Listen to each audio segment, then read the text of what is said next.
Okay, so where are we here? Last time we built this big dam. We finished this big dam. That's an irrigation storage that will allow us to irrigate the whole plateaus. Underground here, we built irrigation channels. Missed it. At this level for the plateau, and then for this plateau at this level. And we have just started a whole project of building basically a new extension to the plateau. So we'll expand eventually the irrigation channels behind here, and we'll expand this territory over here. This kind of stuff. Hey Lanix, how are you doing? Welcome in, welcome in. Hydrate, yes. Since your PC was a custom build from CLX, what is CLX? You're thinking of gutting most of it and added upgraded components because, like me, you only have 16 gigabytes of RAM. Yes, 16 gigabytes is starting to not cut it anymore, unfortunately. These days, when Windows takes like 10 gigabytes, it's like, yeah, I start the computer, I have 6 gigabytes to work with. That's not gonna work.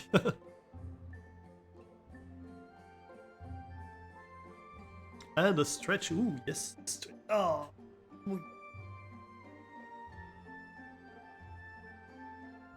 Hero? What do you mean?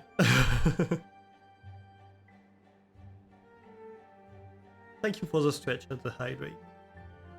Okay, so we have a drought incoming. What else do we have? We have been working on extending the tunnel. So we were digging over here. Yes, as you can see. As you can hear. So yeah, we are digging to extend the tunnel down here. I think actually, let's see, we're going to need them to come up to this. No, they can reach up there. Okay, that's fine then. If they can reach up there, we are totally fine. So why are they not, is the question, I suppose.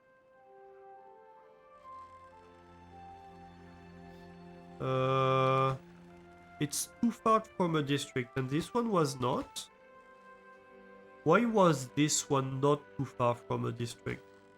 Oh, they dug from the top for this one. I see. And actually here I'm going to need like...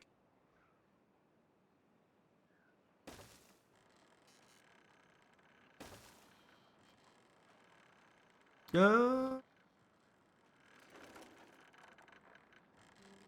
I suppose why not. It gives a highlight.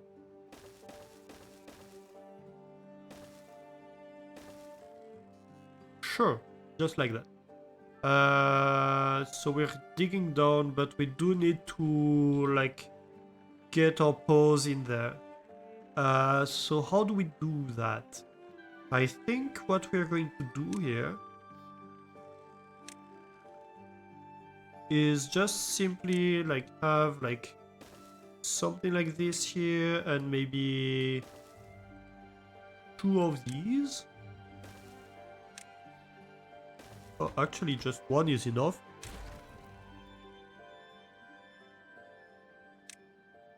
And then we can have like a little path going on here.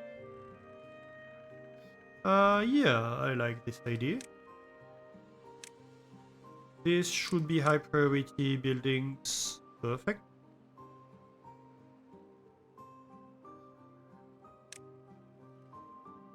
TLX is a PC company that has custom builds as well as pre-built. Ah, I see. Yeah.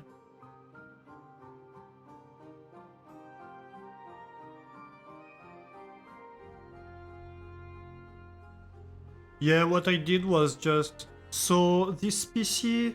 So the interesting thing is this PC was built with games like Factorio in mind. So it's built around single thread performance. So I don't have necessarily like the highest performance GPU or the highest performance CPU, although they are good. And also it was built around not buying a GPU that's like 2000 euros, because I didn't have that kind of budget for this PC.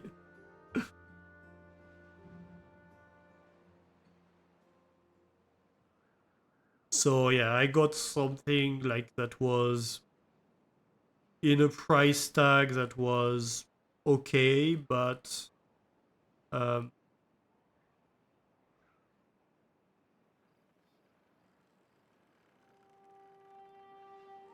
but still quite high performance.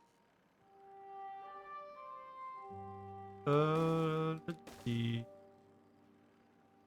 Yeah, that should be it. Okay.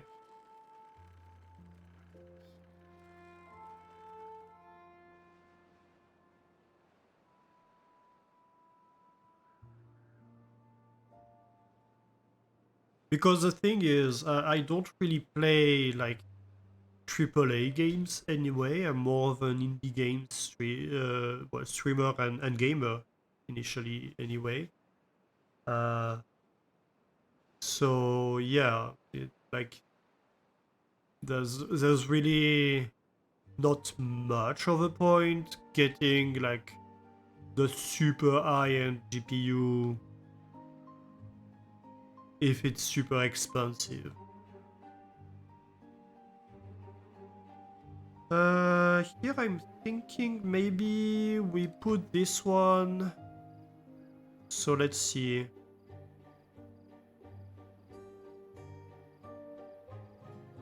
Yeah, so they've built. Hang on. Can I?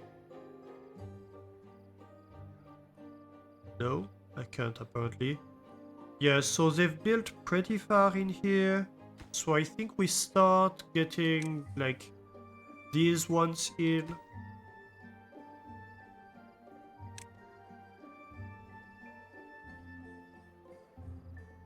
Because the idea is like if they can get behind,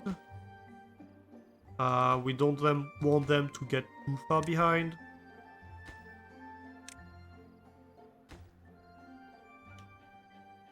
So yeah, this is higher priority.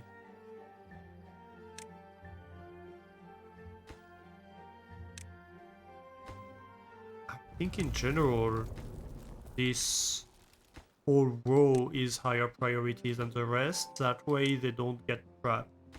Hopefully. They'll probably get trapped because they're beavers and beavers are beavers, but if we can avoid it, yeah, look at them.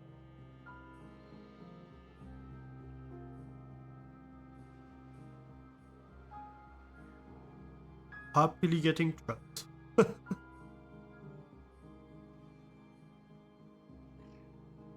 Probably CLX and NZXT are probably top 2 for customizing. Okay, interesting.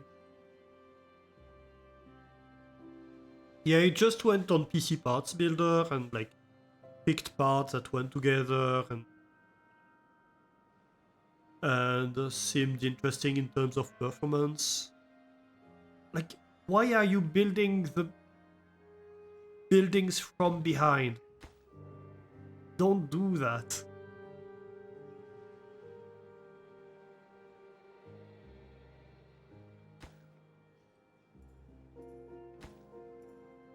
Okay, but at least they're focusing on these now. This one is so getting trapped. No, don't do that. What are you doing, beavers? Oh my god. These beavers like are demanding to get in trouble. I swear. I swear to God.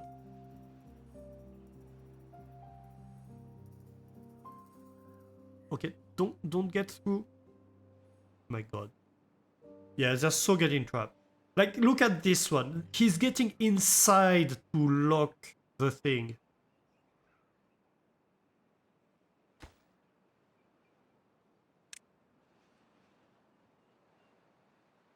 Okay, are there any beavers inside? Yeah, there definitely are, no? No? Oh yes, there is. Well, buddy, age 46, you know, it's gonna be... I think it's going to be a pretty long end of your life. I have bad news for you, and those bad news include I'm not rescuing you.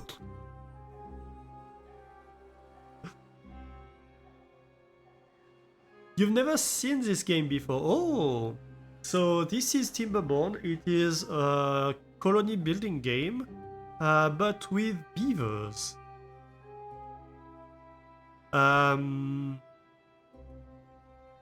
And so you have to feed your beavers, keep them hydrated, like supply their needs. So like you have a bunch of stuff that bring them like social life and fun and things like that.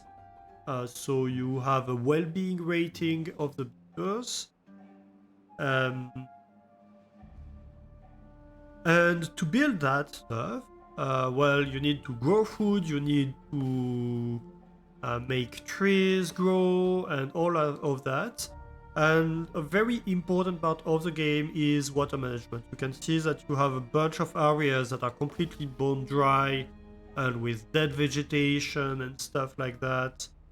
And also you have parts of the land that are contaminated with contaminated water or poop water or bad water, depending on how you want to call it. So you have clean water sources. Let me show you. So for example, we have a clean water source right here, which is our initial water source. That's where we started.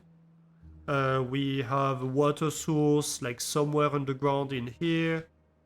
We have another one in here. And we have bad water sources. For example, we have a bad water source right here. And when we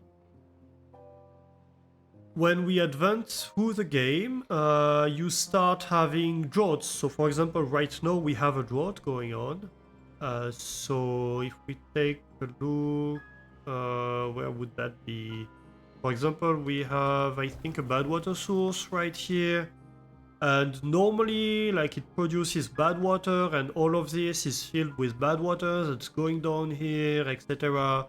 And right now, all of this is at a standstill because the bad water source is dried. It's a community building game with cute beavers. You like it? Yes. With that, but also with a lot of managing water. So fluid mechanics is very important because you end up having to build dams so that you conserve water that you can use during droughts. You have times where your clean water sources become contaminated, so you have to manage that. All that kind of stuff. And so here we are very, very late game. We have like 200 beavers, 200 robo beavers. So you'll see that I don't worry too much about water or like having water because I have mostly automated that process. But what I'm worrying about at this stage of the game is hydrating the land. So I'm like digging channels inside the ground, etc. To basically restore the land back to being green. The story behind it being that humanity has collapsed, and so like we have some remains of human cities. that we like use for scrap metal. We have also like old mines that are kind of more long-term sources of scrap metals. Um, and the bad water is more or less like sewage water that's resurging from the ground, contaminated by whatever humans did to it, right? Beavers highly depend on water sources. Yes, exactly. Um, and so, yeah, so we have this water management, and the second aspect is power management. So you'll see that here in the colony we have engines where we're burning wood to produce mechanical power. Um, and then we are using this mechanical power. You can see shafts here running to power all of the industry. And so a big aspect, and that's kind of one of the things we are working on right now. We have all these water wheels here, which are producing the majority of the power for the whole base. So we're producing a huge amount of power in here, and so that's why this construction work on the tunnel is going on. And you see that we have bad water running here still. It's because we are using a building that basically makes it so the bad water sources run even during droughts, so that we can keep producing mechanical power during droughts. So we're actually using this bad water for our own benefit here. And also you see we have tanks of bad water because we also use it a little bit for the industry.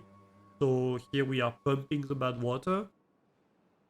But more importantly, we are using it to generate power, even though we can't drink it and it's kind of poisonous to plants and stuff like that. And yeah, the hydration is also important for like growing crops. So for example, um, let me show you. Oh, actually, right now we don't have the issue yet. But yeah, these oak trees have a drought resistance of 15 days. So if the land becomes dehydrated, um,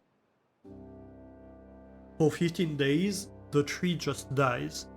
And we have other plants that are much more sensitive, like the soybean is resistant for only 0.3 days, right?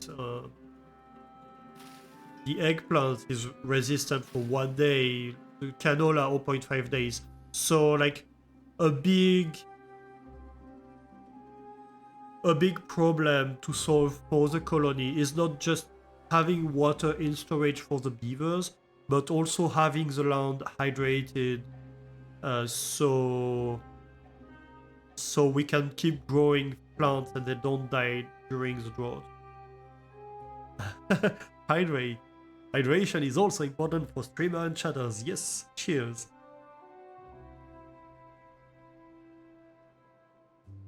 So that's like the two main mechanics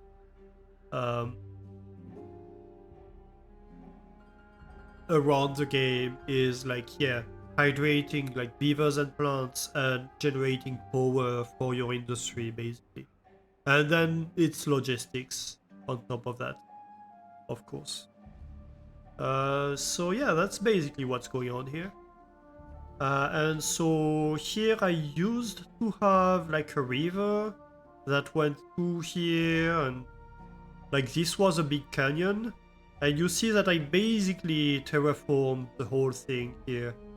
And I'm continuing to terraforming by digging a tunnel here, so we'll have the bad water coming out here instead of going through here and all of that.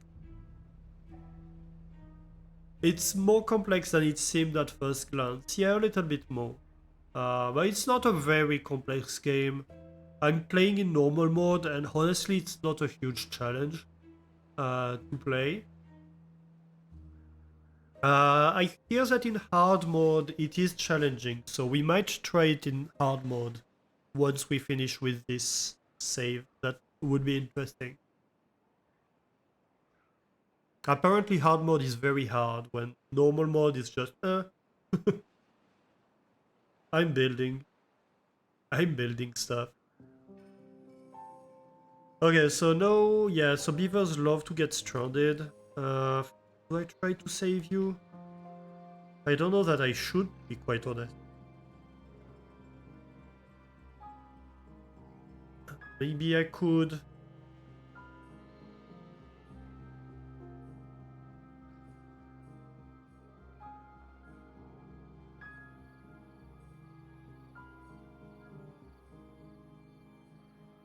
Nah, I'm not gonna.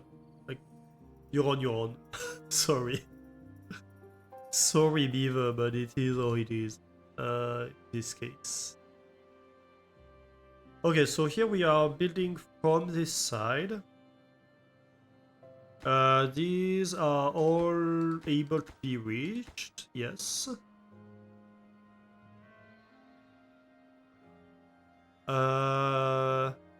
More so in the post-apocalyptic world where humans have ruined water and climate.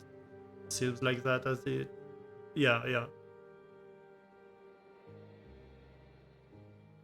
Yeah, but like cute beavers is a huge factor. If it's like, hey, you can play a colony management game and it has interesting mechanic and it has cute beavers. Yes, please take my money.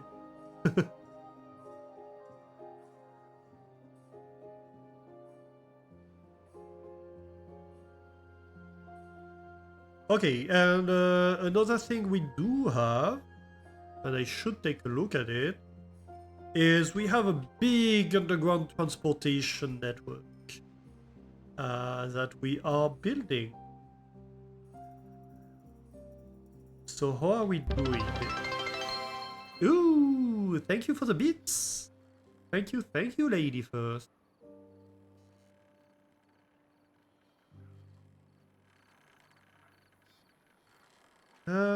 Are we missing a dirt block here? I think we are. No, no, no, we're not. Okay, it's just... Okay, we see better what we planned here. Yeah, so we have... So another interesting thing about this game is you have different tribes of beavers, basically, that have different gimmicks and mechanics. So this is the Iron Teeth tribe, and the Iron Teeth tribe have tubeways, which are like... So they are very much oriented towards like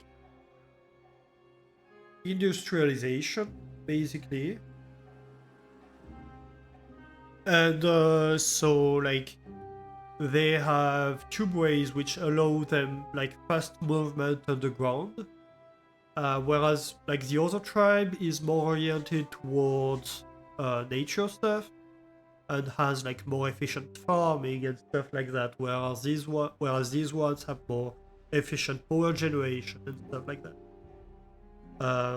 And so yeah, in terms of transportation, the tubeways are like the distinctive factor of them. We did path blocks here. Yes, yes. So these can be built. So we used to have the tubeways at this level here. The problem is that just above it is the power tunnel. So that's my big tunnel over here. And so, like, if I dig at this level, and I have a hole filled with bad water at this level, I'm just going to flood my whole underground network, right? So that's not ideal, so I'm currently backfilling this, and we are built something lower underground that is going to work better for us. So that's one of the big projects that we have going on here. And here we have also shifted stuff so it doesn't interfere so much with the tunnel that's above ground. So that's why you have dirt blocks being built. And yeah, from time to time we have like another ground station. That's why you have all these holes that you see. It's because that way like the beavers can come down here, go dig, and go back up basically.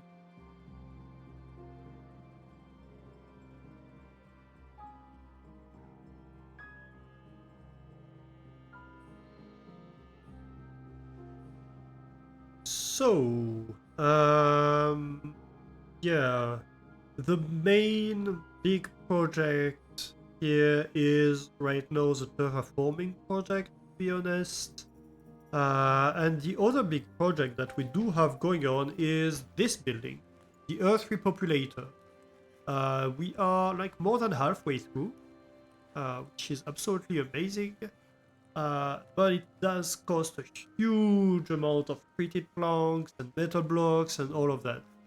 So it's putting a strain on our resources. So I'm considering expanding the industry a bit more here. I could do with more metal blocks. I could do with more scrap metal even, to be honest. Where is my mine? Uh, put you on higher priority? No, I need more workers, sorry. But this is going to consume more treated planks. So maybe let's put in more treated planks industry. I think.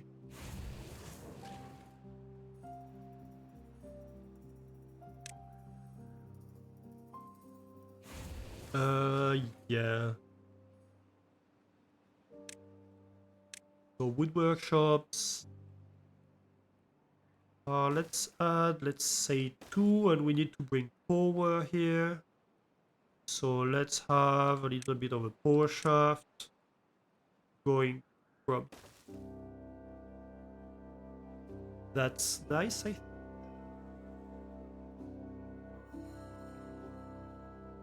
Oh, you know, we could. Hang on a minute.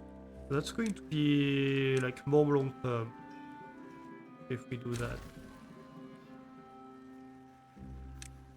We could have.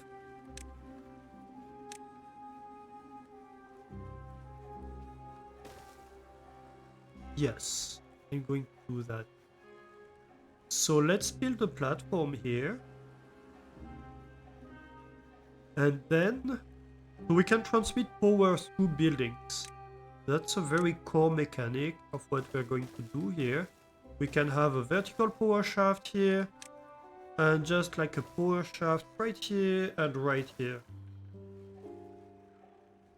That means that here, like thanks to this platform and this stuff, like we can have the power shaft bringing stuff all the way down here without having to have like make a big mess, basically. Yeah, that's nice. It does cost more resources, but it's more fancy and I like it.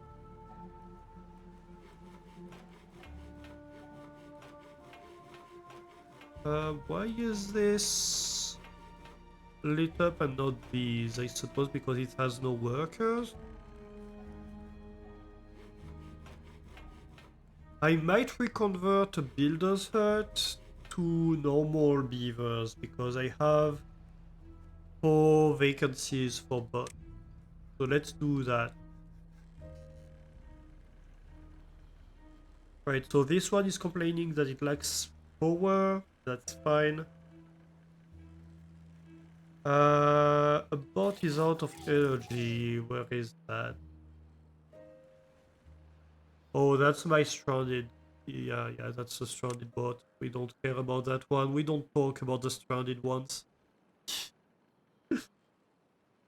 There are cases where it's like, yeah, no, you know, you're getting stranded in the middle of something that there's no way I can do for you. Well, Too bad.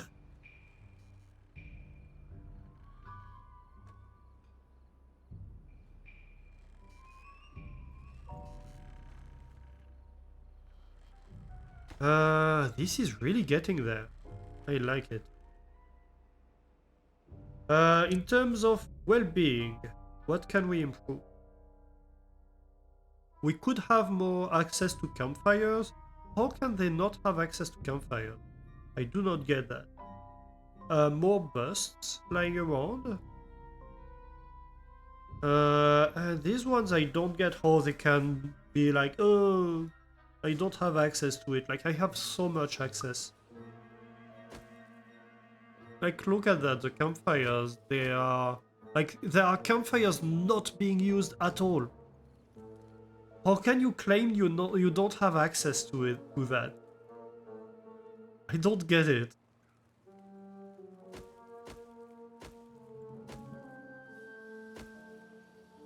Like, this one has never been used in the past day.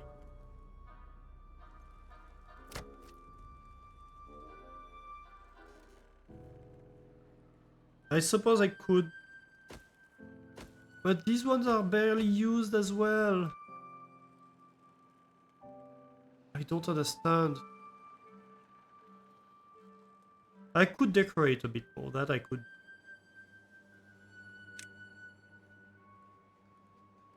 Beaver busts.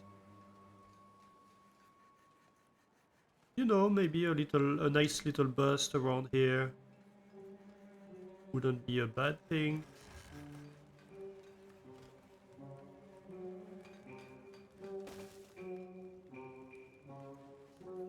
They do use this area quite a bit.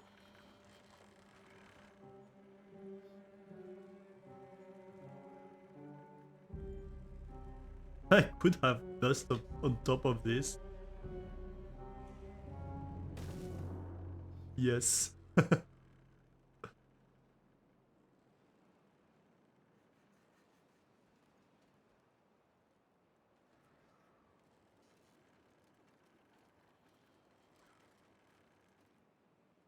Like, they have scratchers everywhere.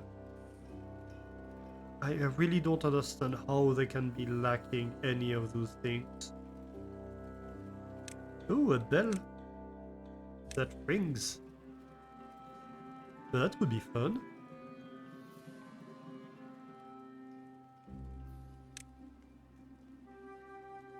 We could have something like an overhang with the bell on top. That could be fun.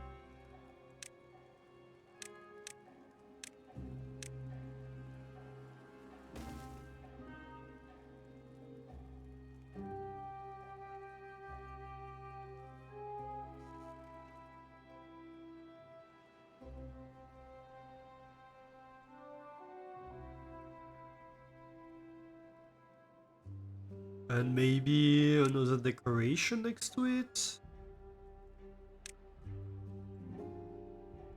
A statue. Oh! Yes, look at that! The beaver statue is hitting the bell. I love it.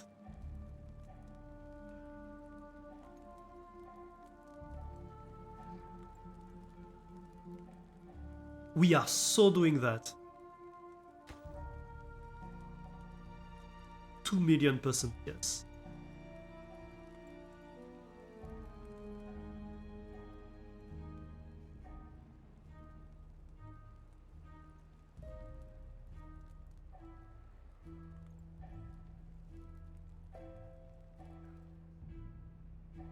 What else?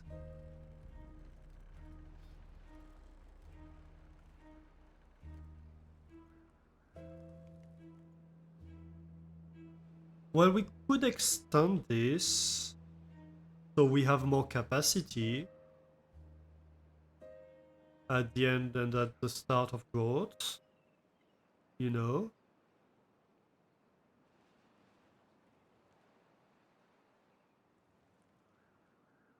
Make it a bit more efficient. That is why we built this whole thing for, after all. Yeah, let's do that. So here we are going to dig these by 2, I think.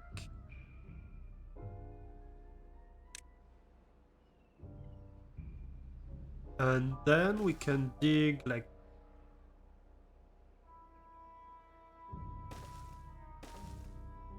maybe this whole thing like that by 1.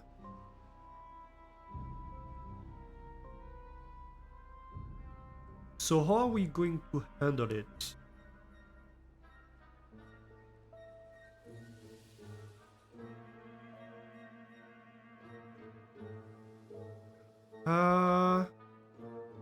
I think we can remove these levees.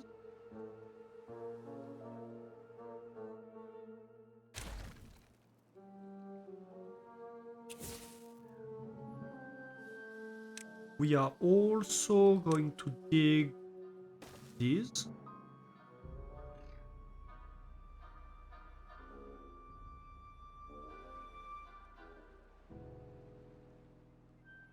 Yeah, so this is terrain that we built here.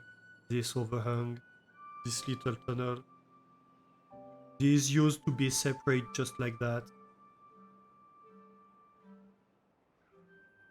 I almost kaboomed this whole thing with beavers in it.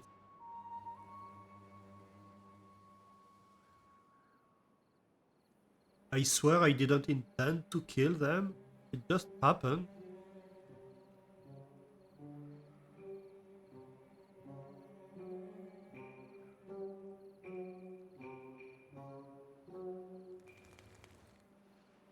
Hmm.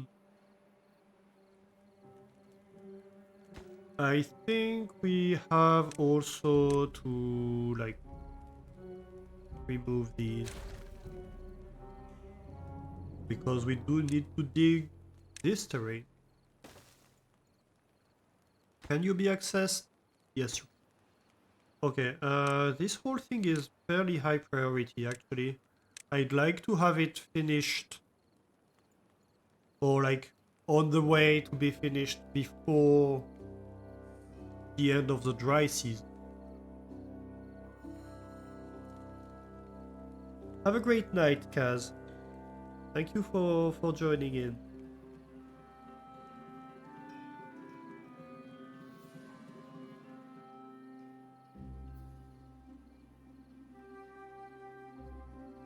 Actually, digging too deep for these ones might have been overkill, but that's fine. We'll deal with it.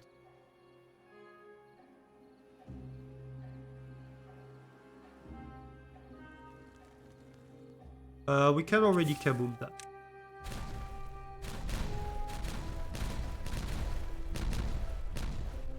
Okay, good. No. We can build the fast blocks here. Perfect. This is getting built. Perfect. You know what that means. That's right. Kaboom. That means kaboom. Oh, we're losing all that water. Well, thankfully we did it like near the end of the dry season. Let's build like sluices real quick if we can. Oh, and we have a hole here. Right, yeah, no, we're not we're not filling that. Unfortunately, I think we are losing all this water, which is going to put the mangrove in a little bit of a hardship, but it is what it is.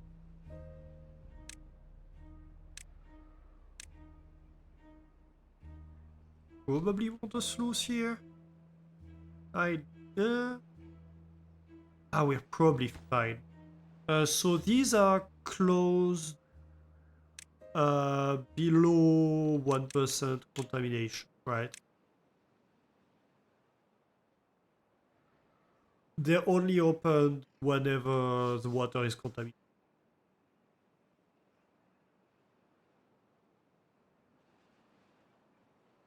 Okay. Okay, we're somewhat saving the mangrove trees then. Good. We kept a little bit of water. That means we can have sluices in here.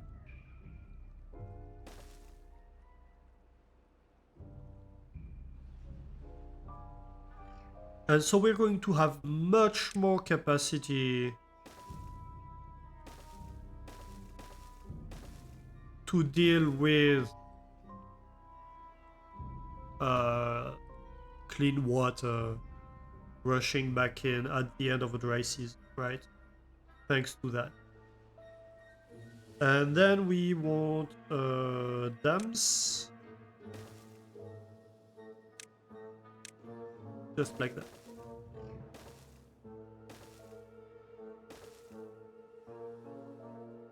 And this whole construction is, of course, a high priority construction.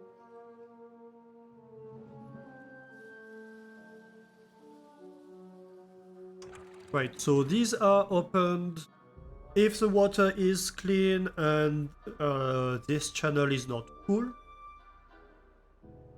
These are opened if the water is contaminated, and these overflow if this becomes full.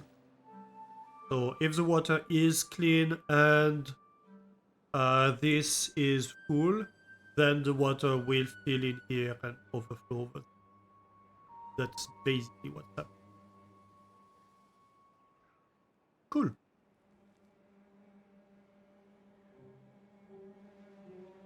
And so now I'm pretty confident that when the dry season ends, we'll be able to put that to the test. But when the dry season ends, we should not overflow until this is actually full. Hopefully they finish the last blocks real quick. That way we can actually test it in normal conditions. Yeah, that should be fine. Because worst case scenario, yeah. Worst case scenario, the bots would have been able to finish during the night. Okay, and so here we have a little bit of a flow restriction, but like we're able to put in more flow in here. I think that can go all the same amount actually. Yeah, we're able to put in the same amount of flow in here that can go through here, through these gates. So overall, like yeah, this should like all the water should go to fill this dam until everything is full. You have to go make dinner. Yeah, have a great evening. You'd much rather stay and watch my progress. But yeah, not next time. Yeah. Yeah, have a great night dinner, lady first, and yeah, for sure. We'll see you next time. Next time will be, I'm not sure exactly when. I won't be able to stream this week. So probably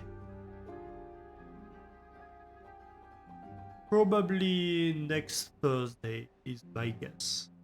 It will depend. I will go to Italy in the next few days, so it will depend when I come back from Italy. And I do not know the program.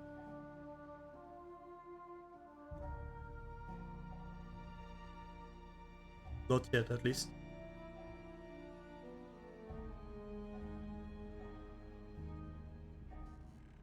Alright. What are we doing here? Why is... Oh, that's being built. Sorry.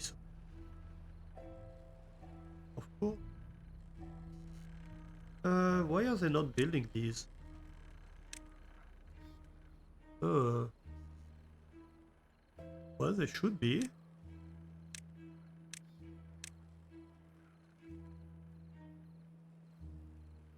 Hopefully restful evening, yes. You can write. Yeah, that's fine, Infinity. Everybody makes mistakes once in a while. Nobody's immune, unfortunately. I wish I was.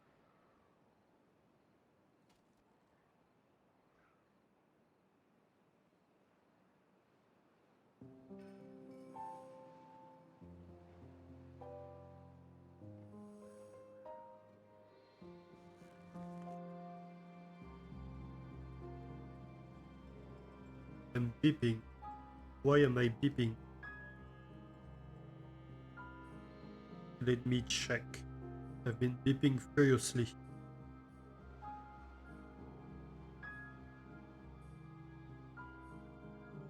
I do not know.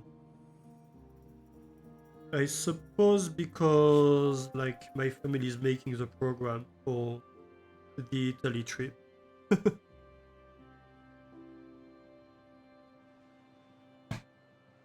They might be sending me information or stuff like that. Okay. So what do we have here? So that's an interesting one. If I want to hydrate this plateau, I suppose the easiest would be to connect to the hydration channels of this part. Yeah. Yeah, so here we have everything being dry here because we're right at the end of the drought. Okay, so first of all, let's watch the drought ending and see if this works. And then we can start working on the irrigation channels over here.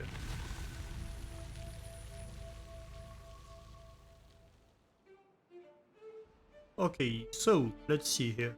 So my goal is to see this not overflow until this is full. That's what I'm hoping. So this closes above 0% contamination, this closes below 1% contamination, so any clean water that comes in here will not be able to go through the source, so that's fine. So right now this is filling uh, until it goes higher than the level of water in here, which is now the case, so water is flowing through. Okay, good. And so this is just slowly filling. At some point the water level will reach 0.65 in here. Right now it's 0.07.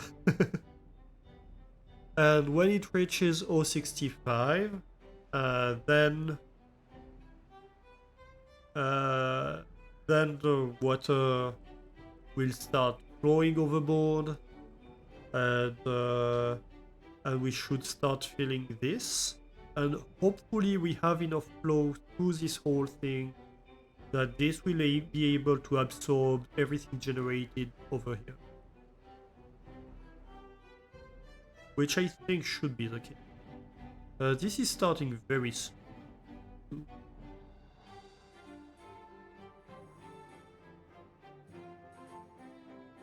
0.08 is not a lot.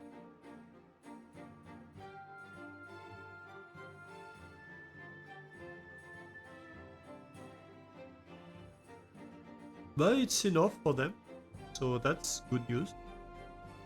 Even though we lost a bunch of water, we were still able to keep the mangrove trees hydrated.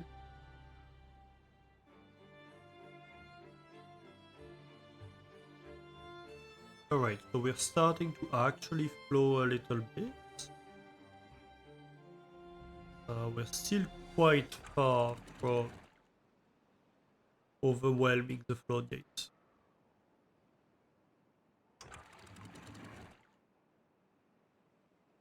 This is not a big source, so it starts very slow.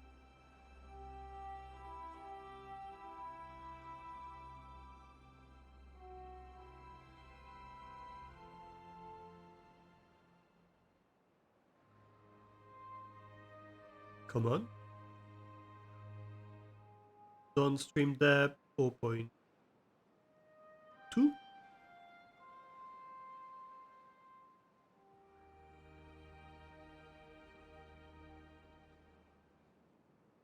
I might start thinking about what we're going to do over here. I think I'm going to have them remove the trees here, just because they're going to be annoying for us.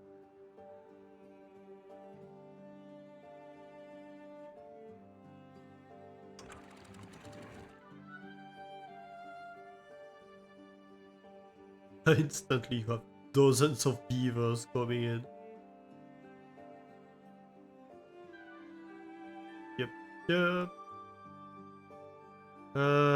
Then maybe we start like from here, possibly.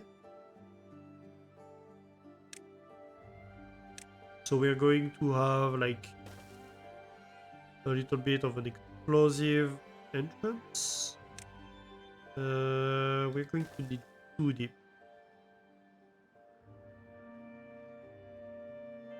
So we're going to make a tunnel entrance over here. It's gonna be temporary. It's just, yeah, it's just an access so that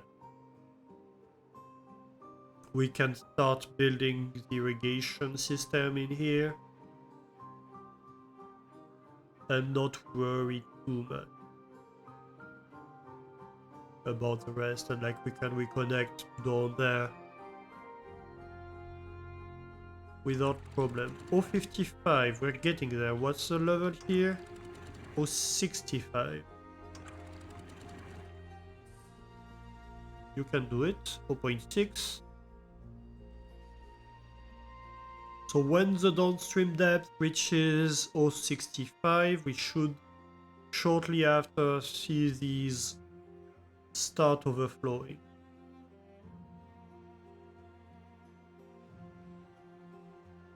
07. Let's go. These are overflowing. So now the downstream depth should basically stabilize.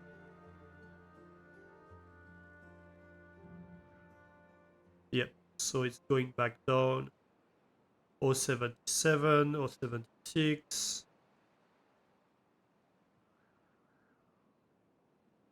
Let's go. So yeah, this is stabilizing around 077. Very good. I don't know why it's saying closed. Oh yes, no, it is closed. Yes, yes, of course it is closed. Why is this overflowing? This should not be overflowing.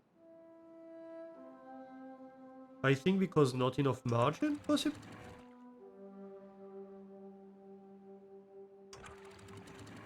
Yeah, it might be a question of margin, honestly.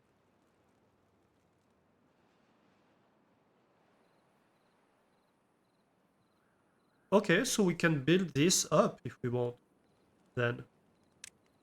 Maybe it helps to build this up.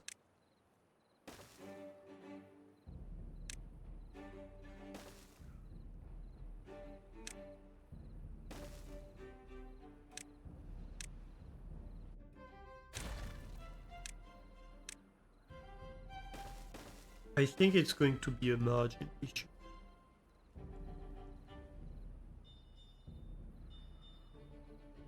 So, yeah, you see these periodically turn on when the downstream depth. Well, is this full? No, it's definitely not full, right?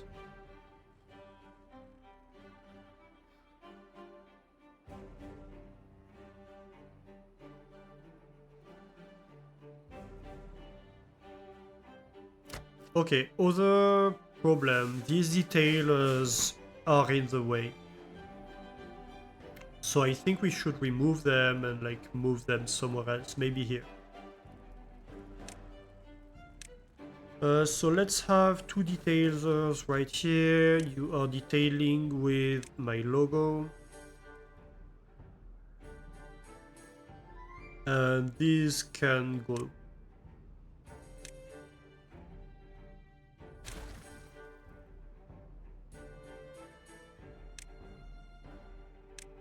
which means we're going to have levees here.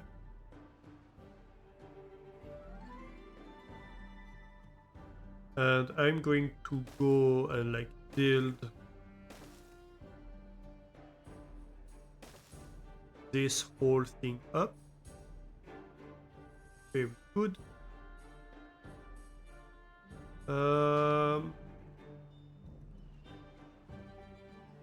Yeah.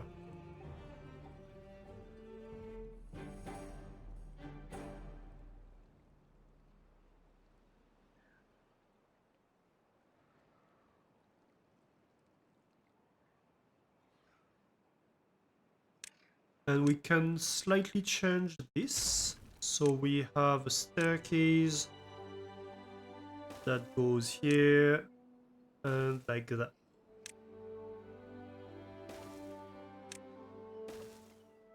Because that would be useful.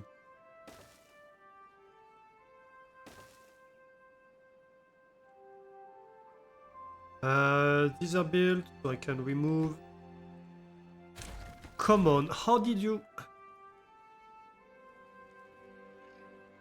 Okay, it unstranded itself, apparently.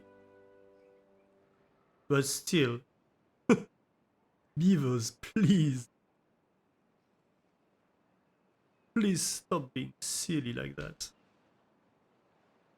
How is this doing? Not great.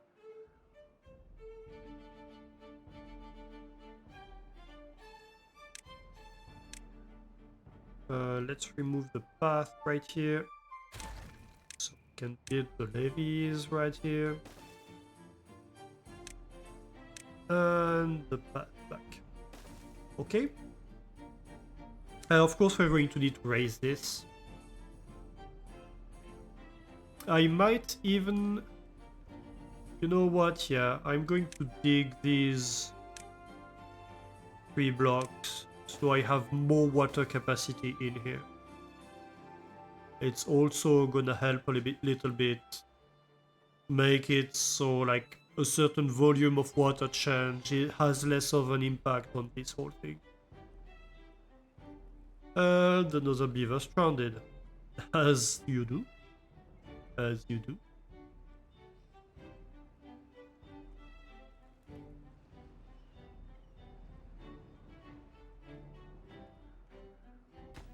I think here... No, we have to wait for this to be built before we raise this. Otherwise it's going to flow that way and that's gonna be a huge mess.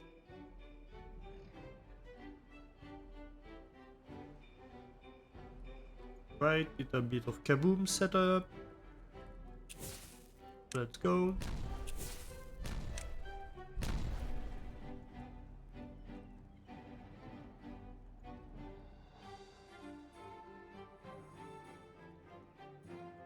Of course it lowers slightly the level of water in here.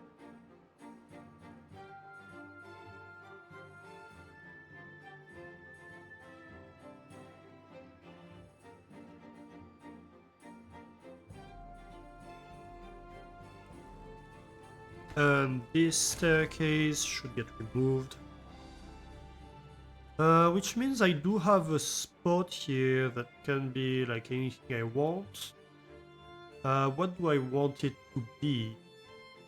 Is kind of the question. Oh, hey. We can remove the dams here and build levees and the dam. High priority.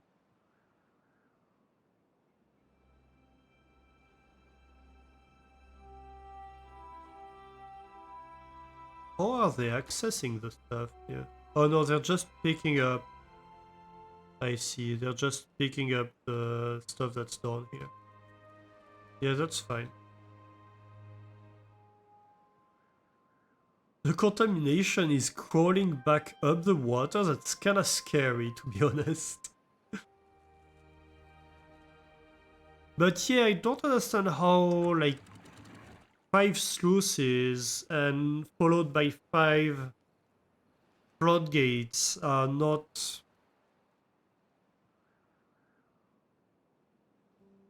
keeping up.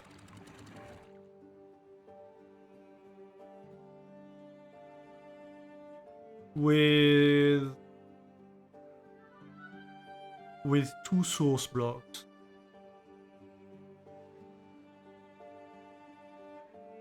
That's kind of a mystery to me.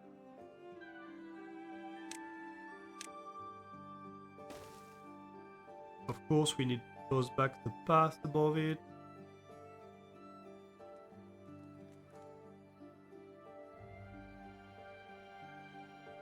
I suppose we could widen this by 1 block and like have a 3rd sluice gate to better reject contaminated water. But I think that's fine. Let's see. How are you doing? 0.8. Like, oh, actually, no, this is full now. So that's normal functioning. Okay, so right now, this is all going to be rejected. That is normal.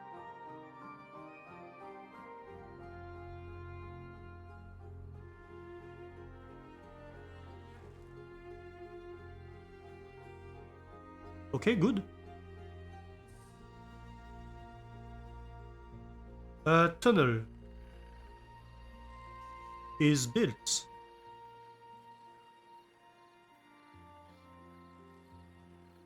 I do need 1 platform over here.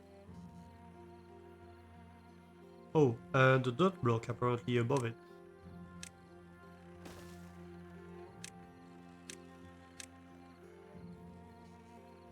Other than that, this is all dug.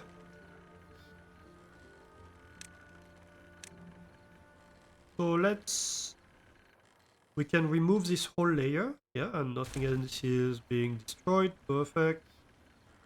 Then we can remove this whole layer. So what's happening here is I'm removing layers of... let me just check that I'm not removing something I shouldn't. No, I'm not. I'm removing layers of scaffolding 1 by 1. And everything around it turns out to be self-support. So really, I'm not removing anything. Right. Thanks to that. Okay, so this is removed, and now we are moving in the territory of we don't want to remove too much. Probably we'll leave just the last one. We are going to remove that.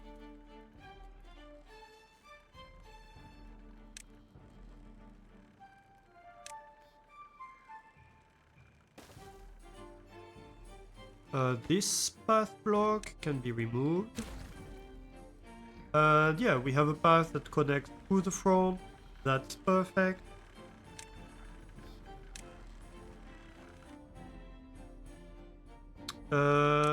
Actually no. This shouldn't be removed right now because we are going to need it to access these.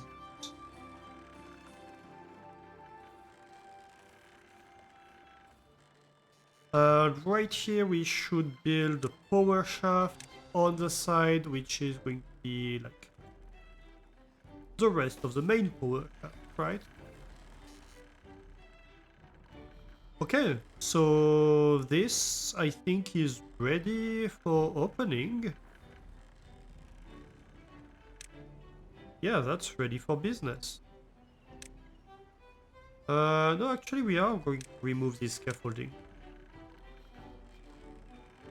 Because we don't really need to tunnel this and just kaboom it in open air. Just like that. And also as soon as this is built, we need to close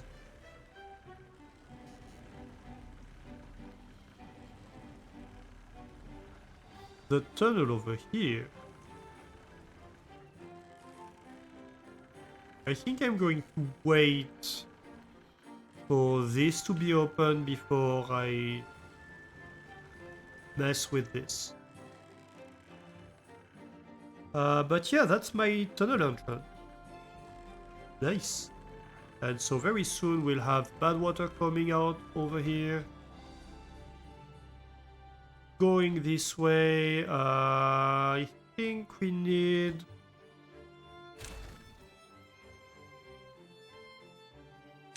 an irrigation barrier over here. And we will need access behind it so we can go and like cut off this. So let's start planning that.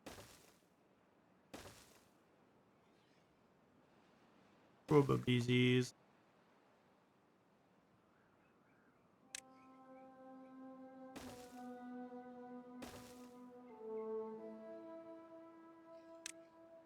And probably eventually we want access across here too. Because we'll need to build a dig.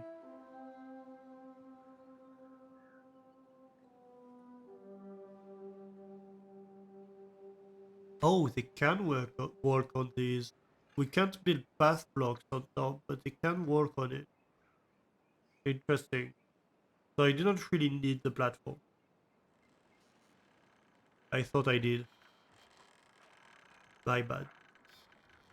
Okay, so we open this. Kaboom.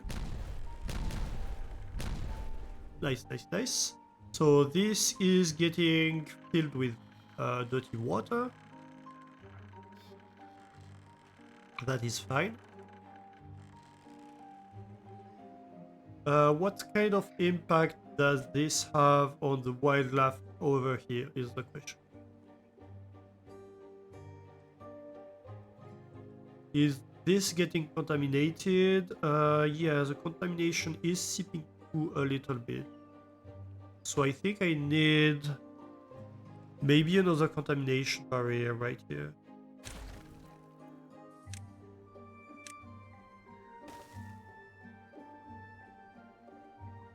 Yeah, because these are being contaminated.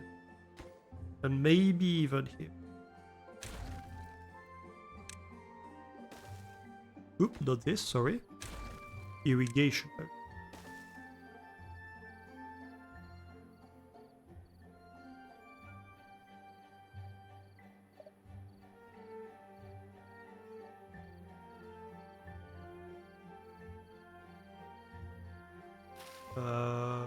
These are about to die, so hopefully the beavers go fast, but I don't believe they will go fast enough.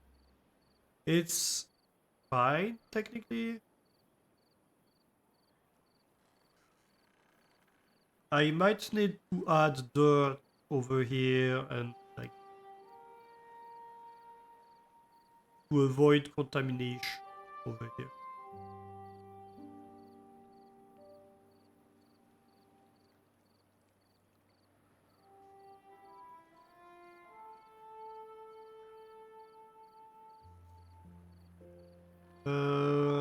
Yeah, that might be what needs to happen. Oh, come on. Are you not going to work on these? Even though you're bot, you should be caring about the plant.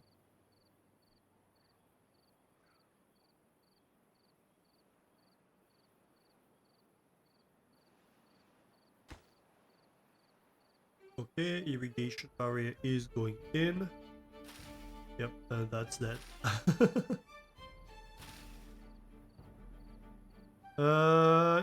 Okay, yeah, so that's healthy.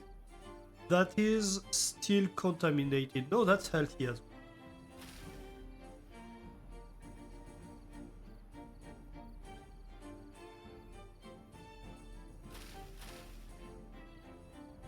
That's healthy. So it's just this one. Really. That might even be okay. Yeah, no, okay, all of these are okay. And like this is going to make it even better. So it's just that the contamination can apparently go through the cone.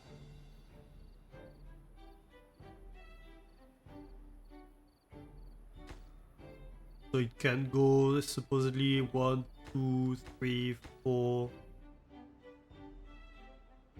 I don't know, yeah, it can, maybe it can go 1, 2, 3, or 1, 2, 3, 4, 5 size away technically.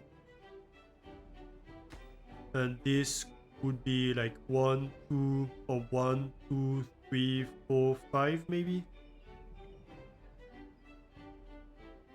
I don't exactly know how that works.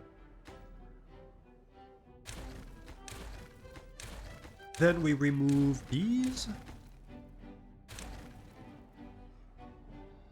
And we're going to have a little bit of dynamite. This one was like, hey, you stole my loot. I'm sad now. You'll be fine, Beaver.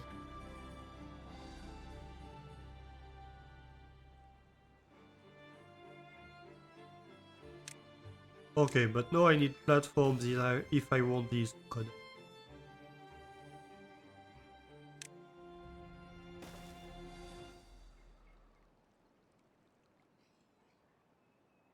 So I can probably remove those.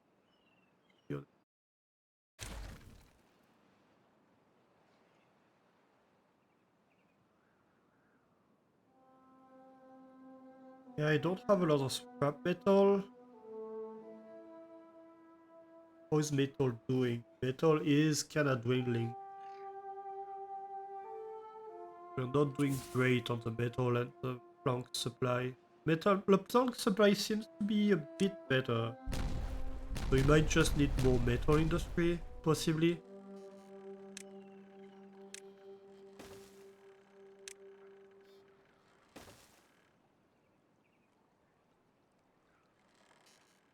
Okay, so that's good. So now the contaminated water can get over here instead of turning around. I suppose it should slowly like pick up in speed over here, right? Yeah. I have some water flow that's starting to happen. Okay.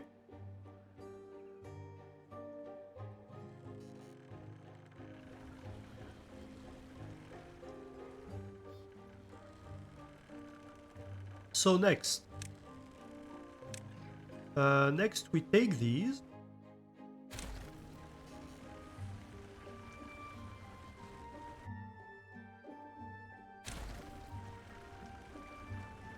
And we refill them with dirt.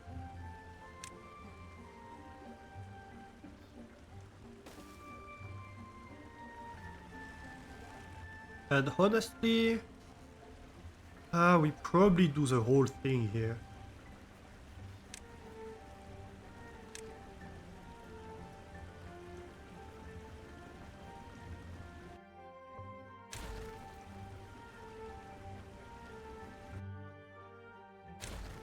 Oh, also we have a lot of these that can be removed.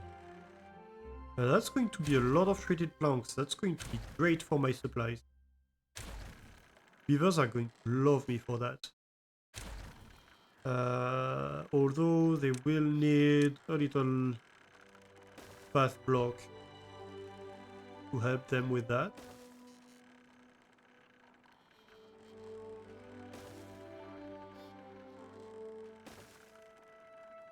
So here, the high priority is these ones and these ones.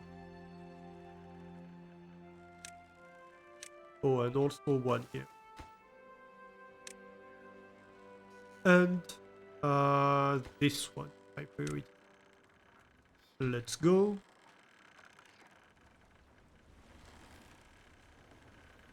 Once we have that, the dirt will be in place. I will be able to replace this.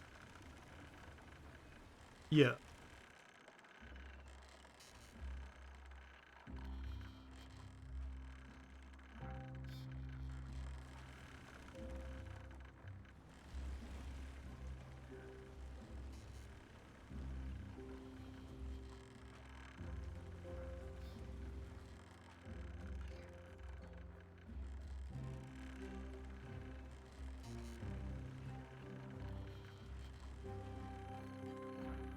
And so as soon as this happens, like the water flow is going to be entirely diverted over here. So that's gonna be nice. Are they doing that? Yes, they are in fact doing that one. That's amazing. They're gonna love the result of that.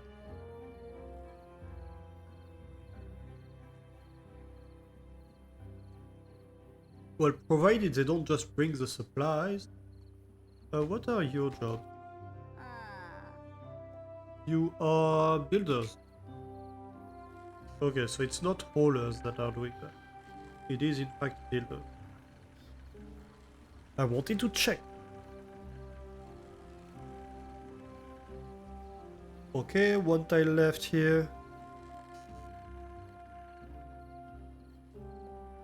So like most of the flow should go through here now. That's looking weird. I think it's because it doesn't recalculate or something like that. Or at least not often. So like this is sucking a lot of the flow because it used to have all the flow. This is not getting any of it because it used to not get any of it. So like a lot of these had to recalculate, but this one didn't have yet. So it's like slow.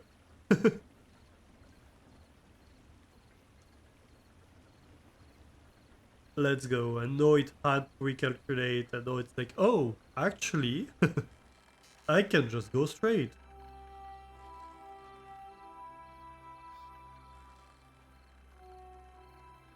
As it turns out.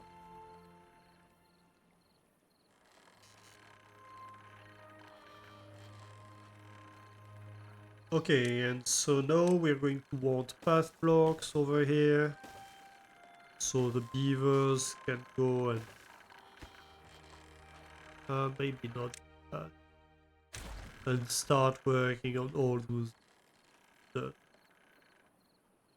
Although, of course, they are going to start with the high priority ones that are just to cut off the bad water from behind here.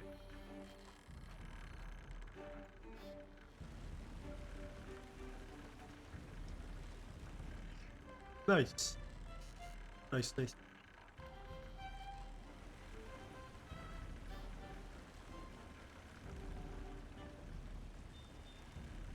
I could have stairs here. Just to help them a little bit. Okay, I know they're picking up all the treated planks because I have a bad need of those. So they're like, young. I have access, I pick.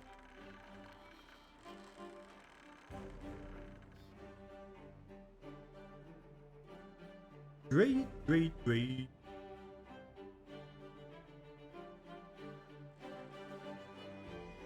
I could almost right away start building the extra water wheel.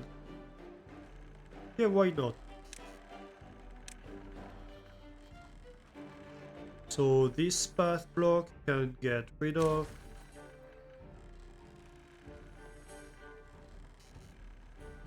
And we can start building the power infrastructure that goes along. Large water wheels.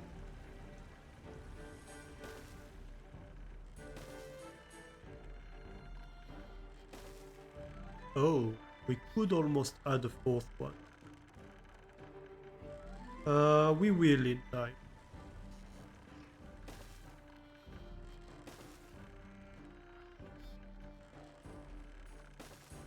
But hey, no rush. We don't actually need this power right now, so let's not rush too. Okay, so now they have access through here.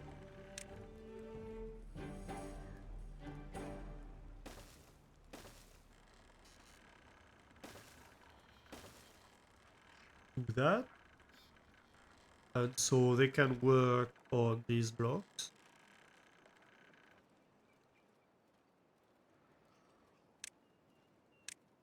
Let's give them like medium importance in there. These ones at least. This should be high importance. Because it's technically part of the wall infrastructure.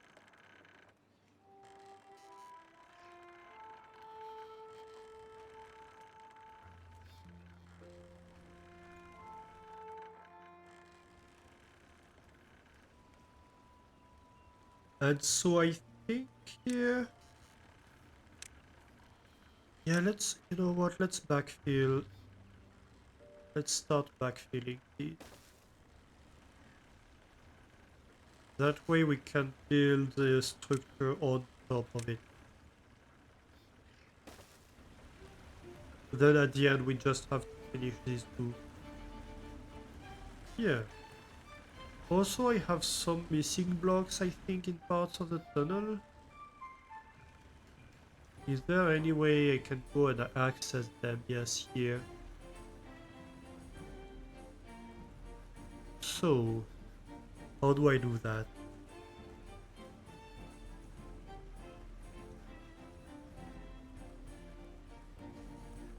You are right on top of this water wheel axle.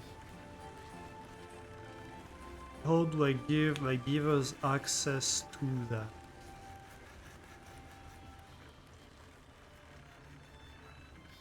I think I'm going to need to remove that and remove the path block beneath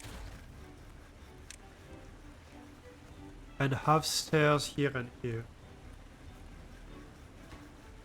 You are high priority, you are high priority, and so are you. This should help, I think. As for you, it's kind of the same deal. Except it will be slightly easier, I think, because I can probably just build wooden stairs here. And then they should get access thanks to the stairs.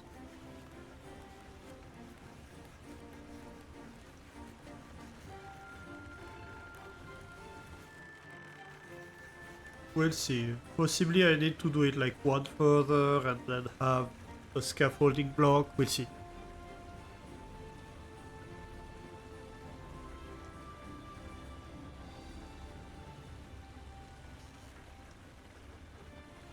Okay, so this is built.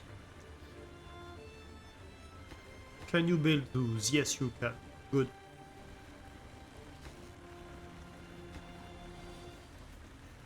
And this is being built. As soon as that's built, this one will get access. Yep. Great. So that's getting built. We are doing good here.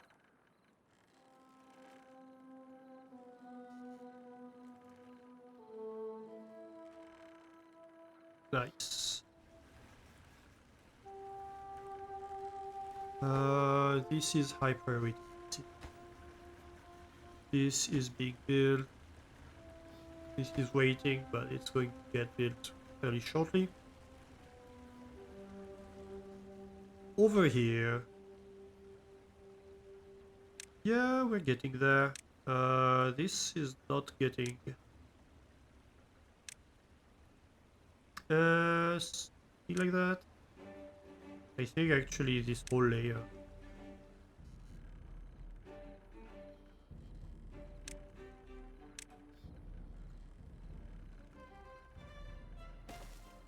Honestly, yeah.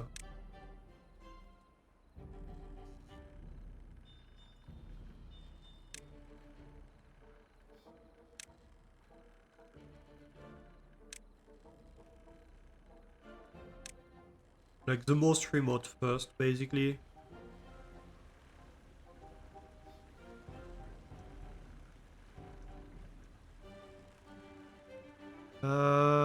Is this build?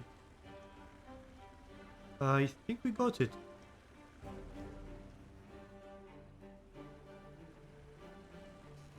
I lost my stairs now, is the problem. Where did I make these? Um. Oh, that's one of them. Oh, right, I was looking the other way. Okay.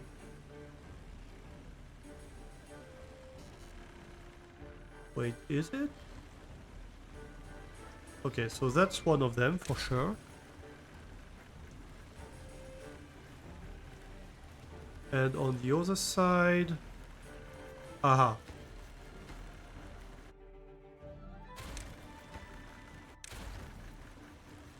So here I redo the path block.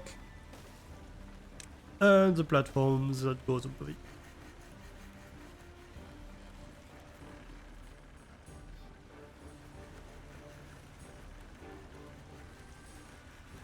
But this is... Oh, wait.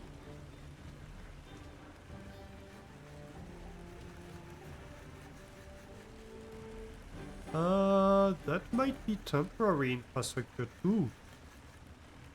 In fact, I think it is. But from longer ago, I think.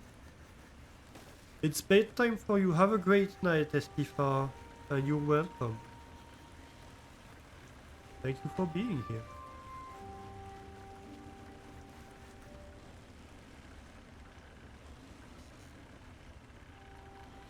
Okay, so all of this is getting watered. Perfect. And all the way through, we are producing like 300, 400 horsepower. We have overall like 17,000 horsepower being generated. That's a lot. Amazing.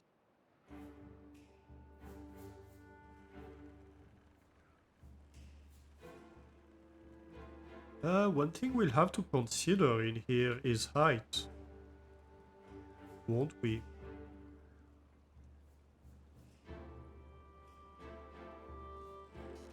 Or I suppose this could just stay like a nice little cave at this level. We don't have to close it, I suppose. Yeah. I suppose we can just like close this wall and then be done with it. That would be nice. Did you answer to my minus 89 at Vostok Research Station still reach me? I don't think so. No, I don't think I saw your answer.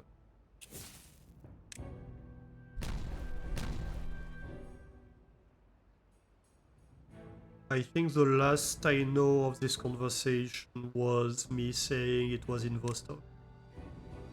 At Vostok Research Station.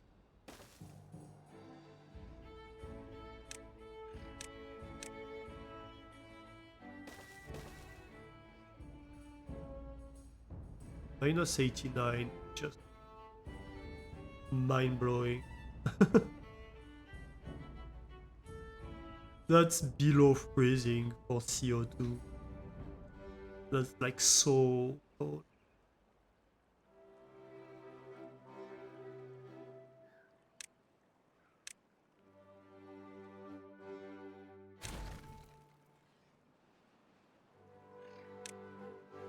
I will rebuild the platforms here to be slightly more straightforward.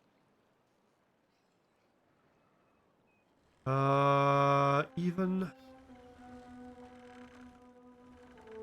should we? So let's see here. If we wanted to add another water wheel, we don't have to, but how far would we have to push? We would have to push this by 2.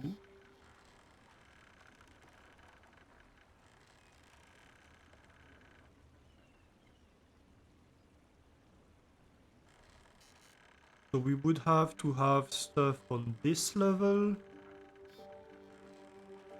I suppose it could work.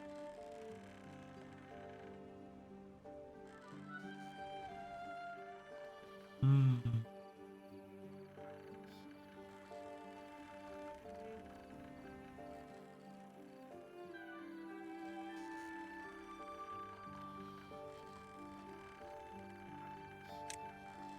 Yeah, let's do it. It's fun.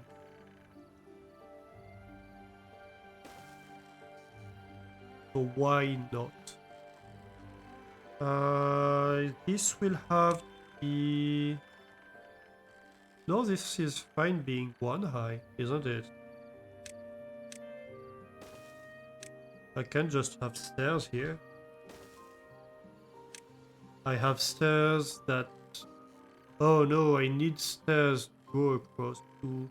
Well, I can just have stairs over here. That is fine too.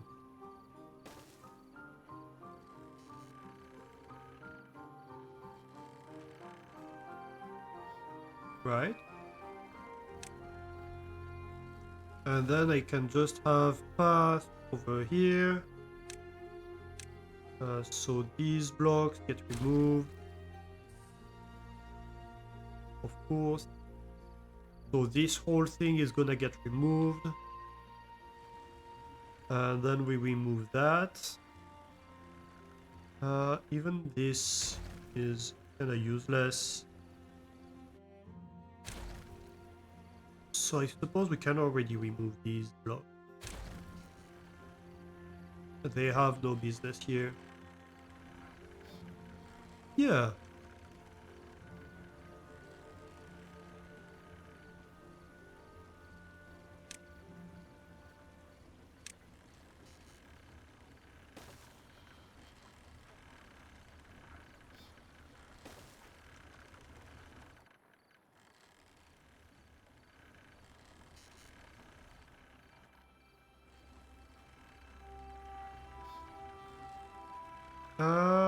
I'm even considering... Oh, well, no. That's a platform we can remove. Then we can remove the path block below it and just have stairs in this block. Yeah. So you get access here, you get access here, and you get access here.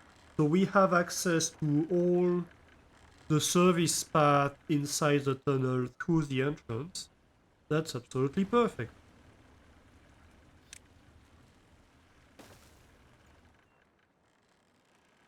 Over here, there are of course buildings through here, that's fine.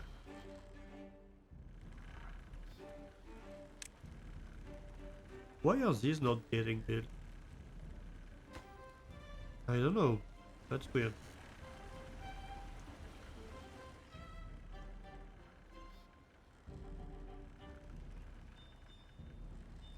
Can't wait for these 2 platforms to be built so we can remove the extra ones. This will be such a much cleaner infrastructure once all of this is done.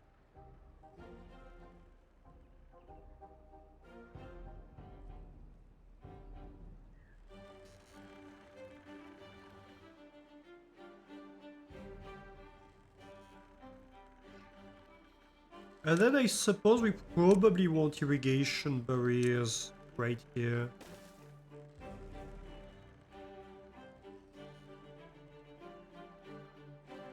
which technically means we could have like a little bridge above. We can't build a platform on top of an irrigation barrier, can we? Oh no, we can. So we can't build the path block on top of it, but we can build a platform on top. Okay, great. So that means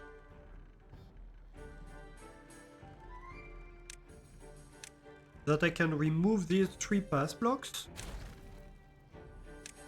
and I can just hop over an irrigation barrier.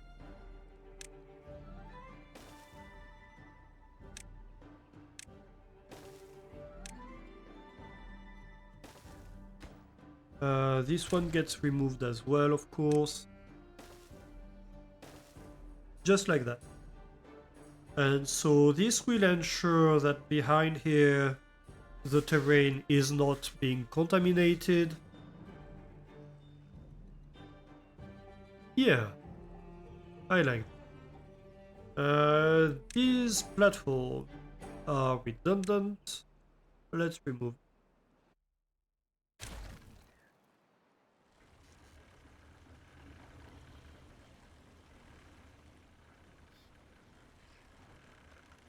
Let's go.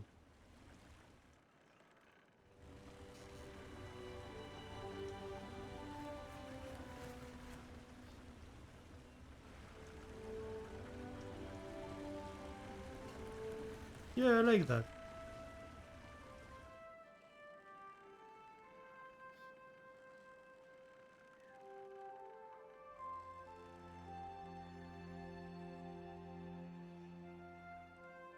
Watch a beaver become stranded because they built the stairs before they built the irrigation barrier. They finish the irrigation barriers.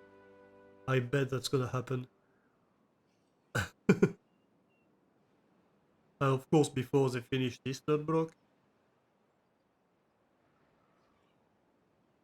Oh, actually no. We were lucky.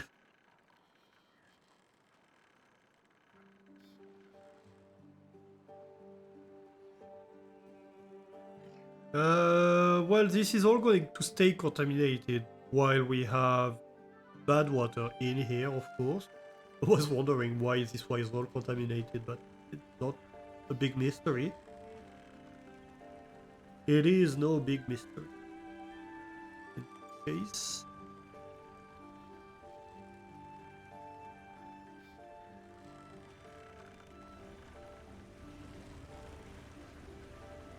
Had some things to write? Yeah, no worries. No worries.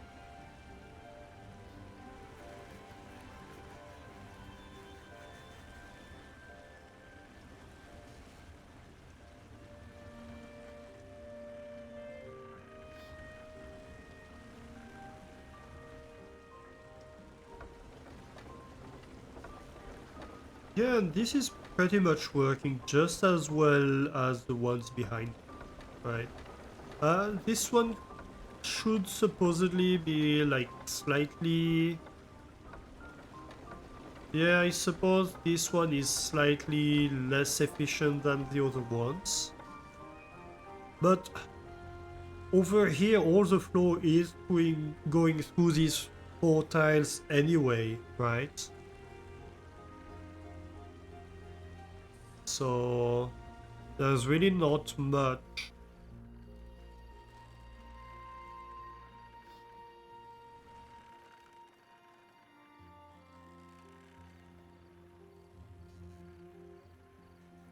Okay, so I think let's close this path. We can remove this access path here. Close this.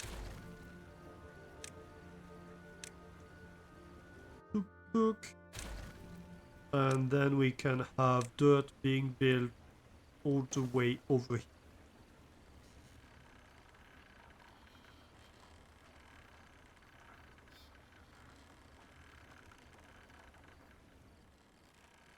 And really,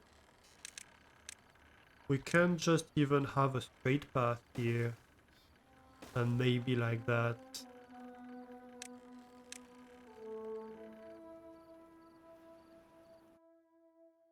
Just like this. Why is there... Huh.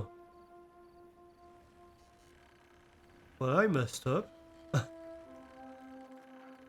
There's a hole in the terrain here. Oh well.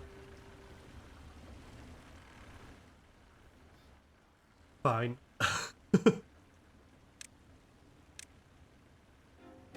No, you will all know it's here. You can't unknow it. And I'm not fixing it.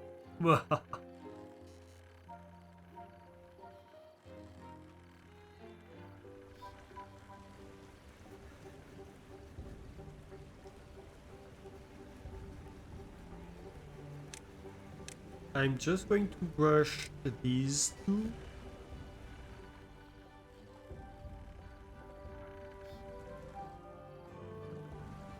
So at least we restore the pass block here.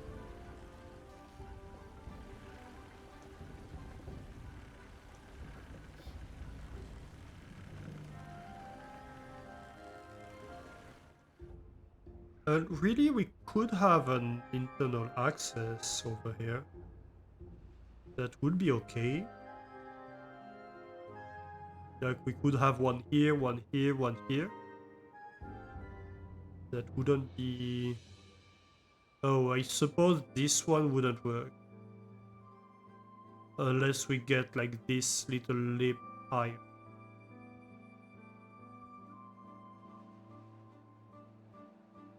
Which we could on this side. But on this side we can perfectly have like a too high.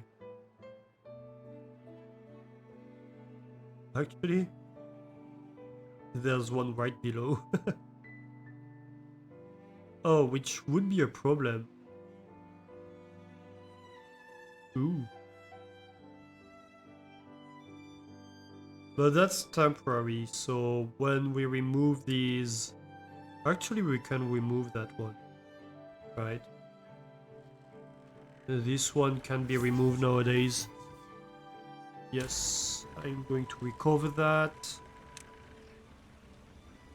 Which means we can backfill this on high priority. Let's go. These hauling jobs don't really need high priority. Thank you. Oh, hang on.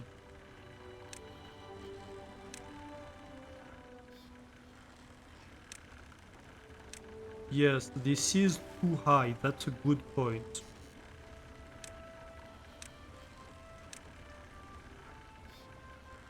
So this should be high priority.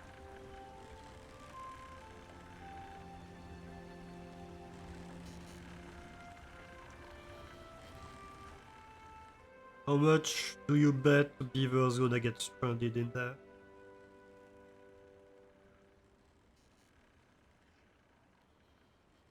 Possibly if I pause this one, I can avoid any stranding.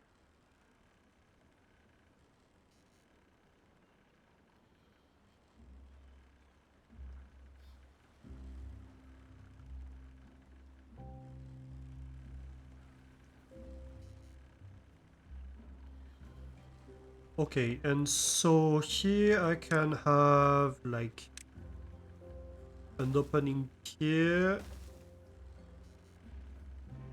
and here. And that can be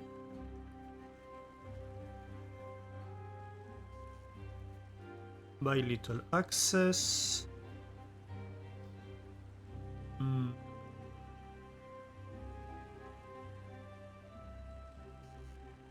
I suppose here we could have one here. No, we couldn't because this would interfere with that one. So we'd need to like dig through and not great.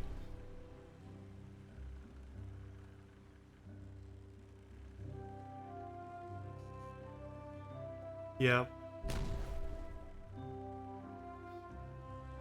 An interesting point here is since you can access the tubeway stations through the floor, is it impermeable, the floor of a tubeway station? Because you could possibly make an impermeable access by accessing it from the floor. That's an interesting theory.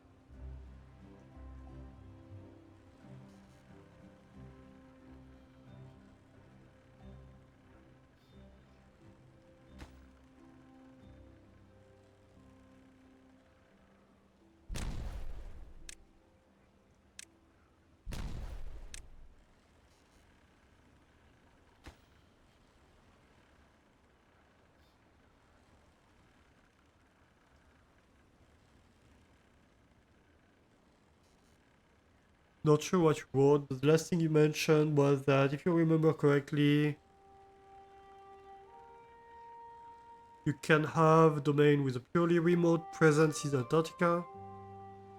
Space shuttles used to take a compartment of student citizens built CubeSats to space and empty it in the direction of Earth for free.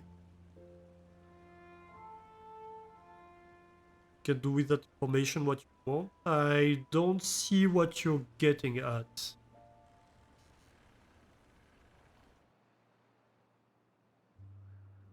I don't see how that relates to what we were speaking about.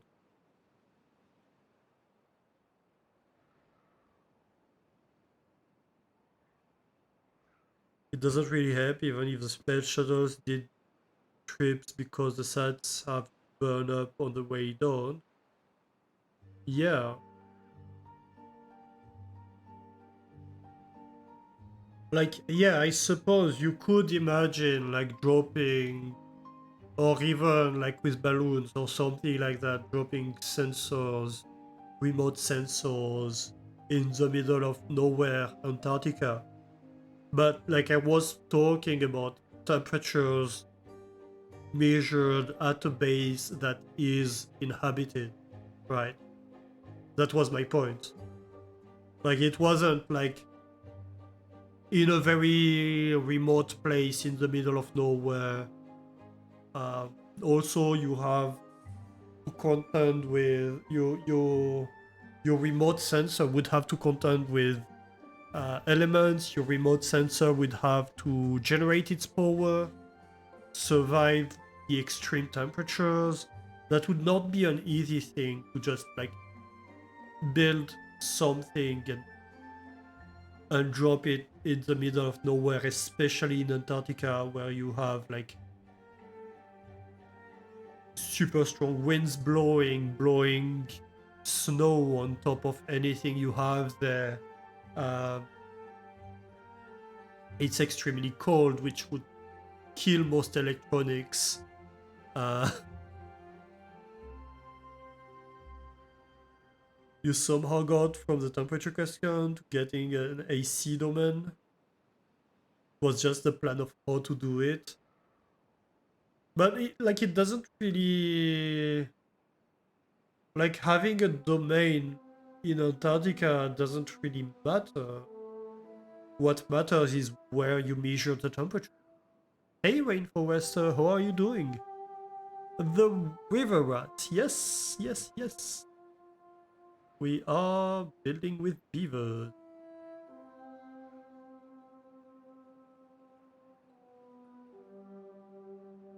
Yeah. So my point was like we've had like minus 89 temperature,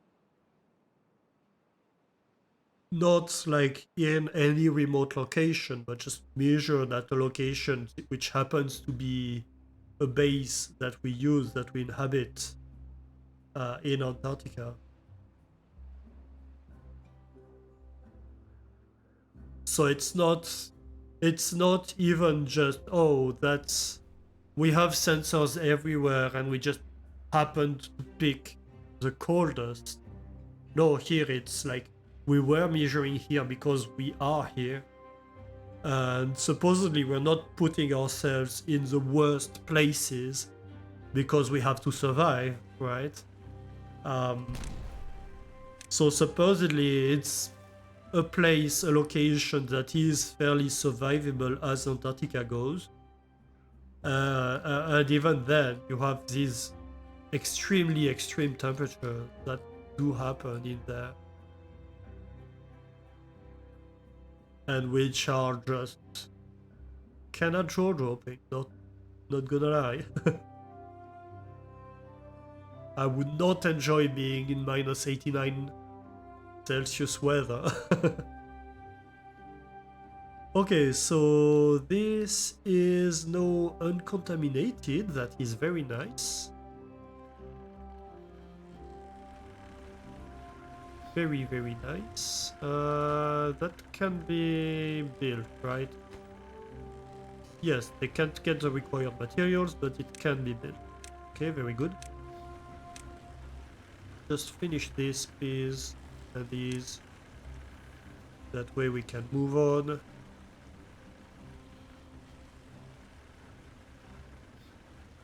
Completely agree with my assessment of the temperature measurement, both of what can or will be measured, and of what that single measurement meant for humans. Yep. Yeah.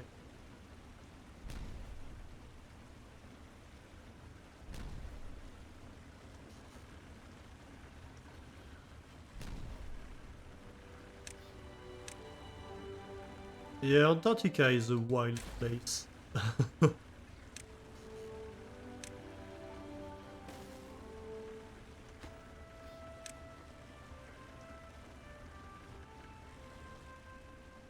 I don't know how having humans survive in Antarctica compares to having humans survive on another planet. But I don't think it's that far off in terms of complexity. Like the only thing is accessing it during the season where it's accessible is less resource intensive, but the temperature are basically no less extreme.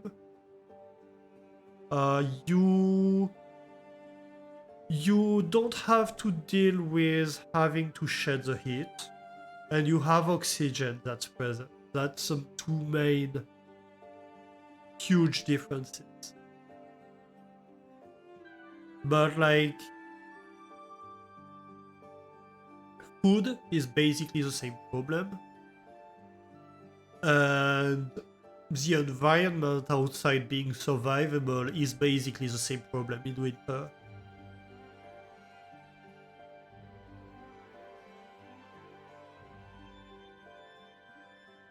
You might not enjoy being in that temperature either. If you can't just vitrify your whole body fast enough and keep it at minus 780 Celsius, that should be cheaper there. Well, vitrifying an organism is a technology humans do not master. Well, single cell or like few cells organisms we can do, we know how to do. But a body, we don't know how to do that.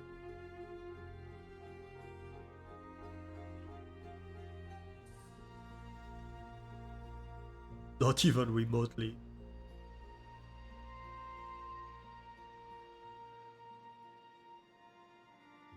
Okay, so that's all working. Very, very nice. I love that. Yeah, look at that. Look at that power generation. That's amazing. What could we do? We could...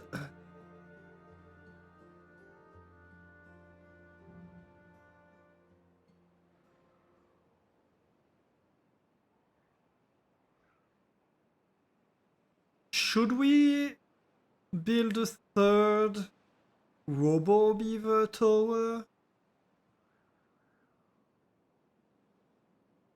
You know?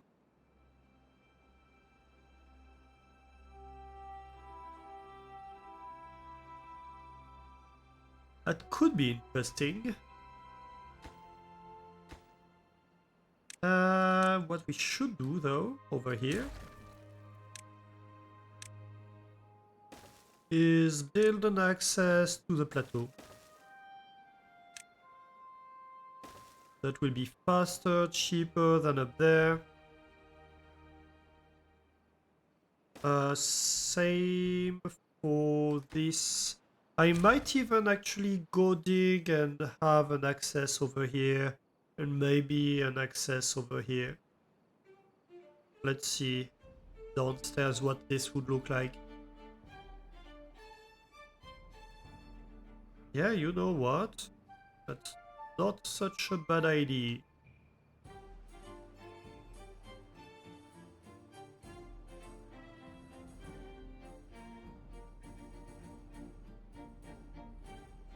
So, yeah, right next to the path, we could have one here. Let's do that.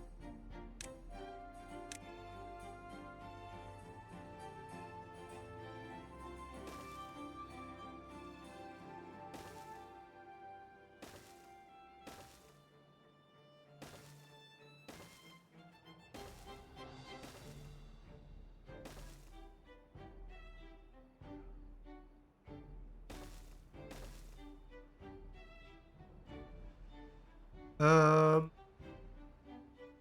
yeah.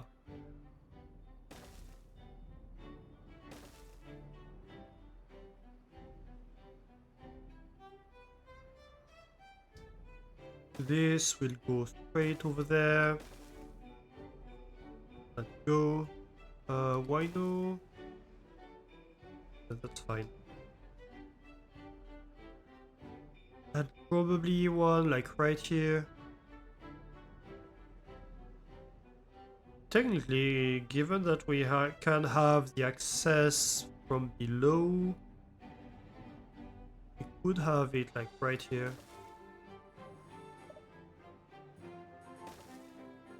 That might even be preserved when we do the irrigation, we'll see.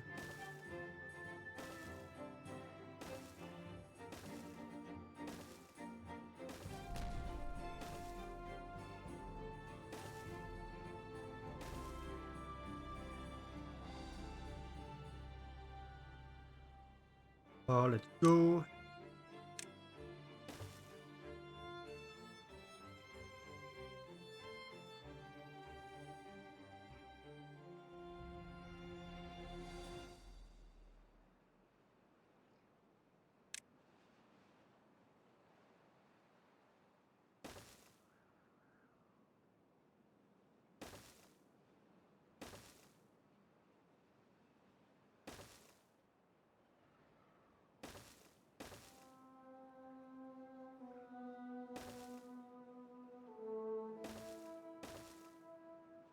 That should give access to a lot of the construction area.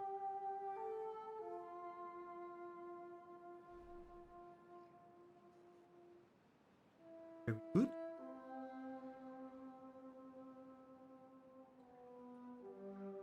That's all getting blown up. Perfect. As soon as you blow this up, we can build the next tube way. Next tube. Next thingy. That. You're sure we can find it out eventually? The way the space orcs do it, with just enough centers and a tent? I don't know that reference.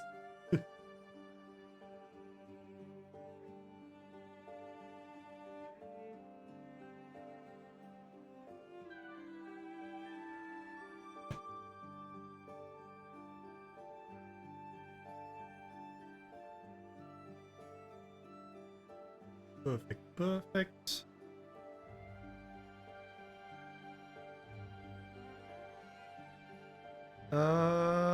This is a bit slow to be built, but it's fine.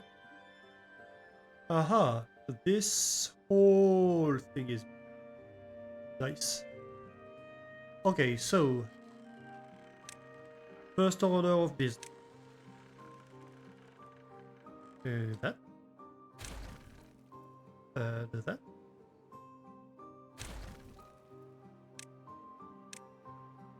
Get back. Oh, yeah, I forgot about that. We need to rebuild the path here, don't we?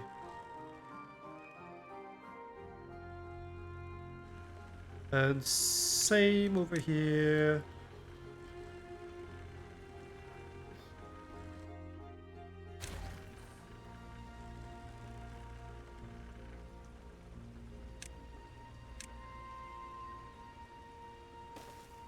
Just like that. And we need the path to come right against it, so we can reach the end. There's a YouTube web series, Humans Are Space Orcs, that described how barbarian or brutal human might be to alien, unintentionally barbarian. I see.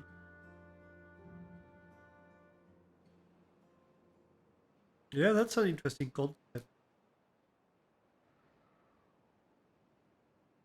But that's just like foreign culture, right? At the end of the day, it's just like judging foreign cultures from your own cultural values. It's the same thing that led to like considering, I don't know, African civilizations as inferior back in the days or stuff like that, right?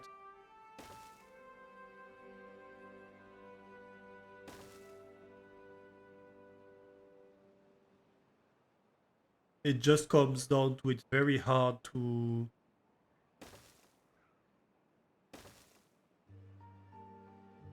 understand that what to you might be barbarian behavior.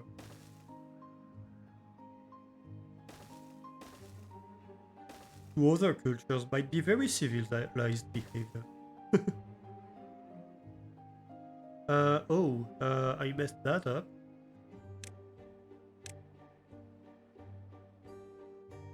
This is not the right spacing. Yeah, I didn't poke through the... That's good. At least I did manage that.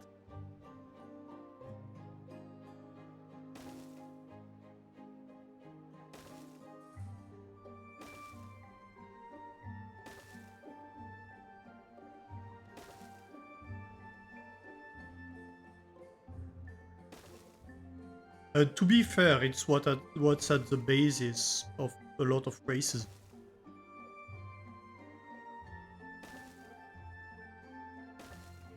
It's like, this is foreign to me. Yeah. Hey, Spud! Thank you for the raid! By decree of Lord Spuddington, we are working our way into this noble stream. How are you doing, everybody? Welcome in, welcome in! Who do we have here? Hello, Tipsticks. Hello, Shut Up Ben. Hello, Sally, Blacklight, The Bloody Pariah, Phoenix RL, and Tombstone, and of course, the Lord Spuddington himself, my favorite Australian European YouTuber, streamer. Oh my god, I messed it up even more than usual. Yes, somehow I thought, if you're confused, somehow I thought Spud was Australian. Best Australian YouTuber. What I should do would be add a new nonsensical thing every single time.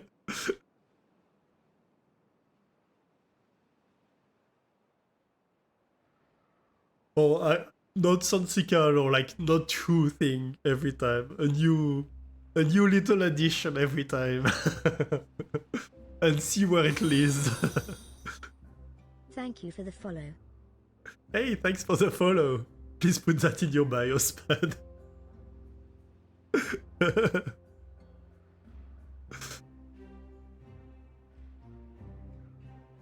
Spud is gonna end like with a bio where people are like, what the hell are you talking about?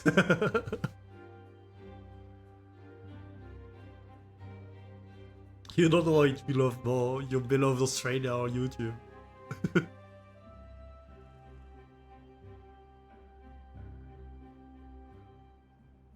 But it's okay, you don't have to make choices, you know, you can be both Australian and a YouTuber. I hear there are very good people doing that.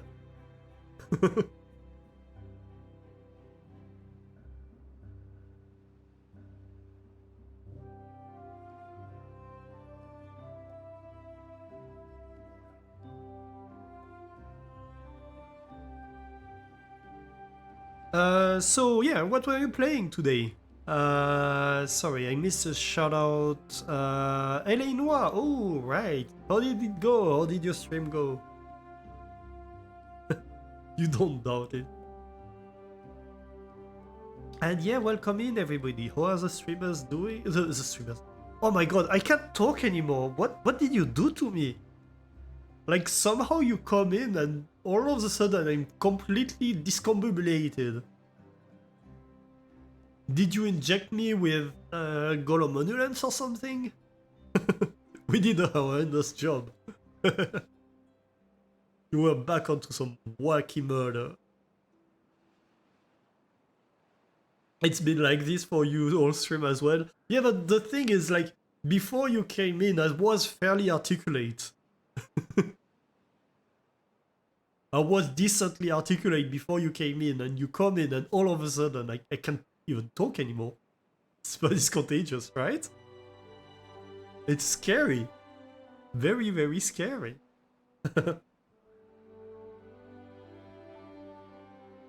Yeah, so if you're new here, if you don't know me, I am Alistair. Welcome in. I play a lot of colony building games, puzzle games, automation-based games. Today we played earlier with Blueprints a little bit. We did a lot of progress actually in Blueprints today. I'm very happy about that. And we are playing with beavers in Timberborn. Timberborn, if you do not know the game, is a city building games where you're building a city of beavers, well, mostly robo beavers at the present for me. Not mostly, actually. We still have more beavers. We have 238 actual beavers and 196 robo beavers, so we still have more beavers. It's not just in the industrial area. It's mostly bots that are working over there. These are some of my farmers over here. So yeah, a very cute game about building a little city and managing the logistics and stuff like that, and very importantly, managing water is centrally important to this game, both for hydration of your beaver and for irrigating the land so stuff can grow and food can grow and trees can grow, because we need trees for a lot of stuff, for building, for generating power we're burning trees, for making food we're using trees, so we're using a lot of trees.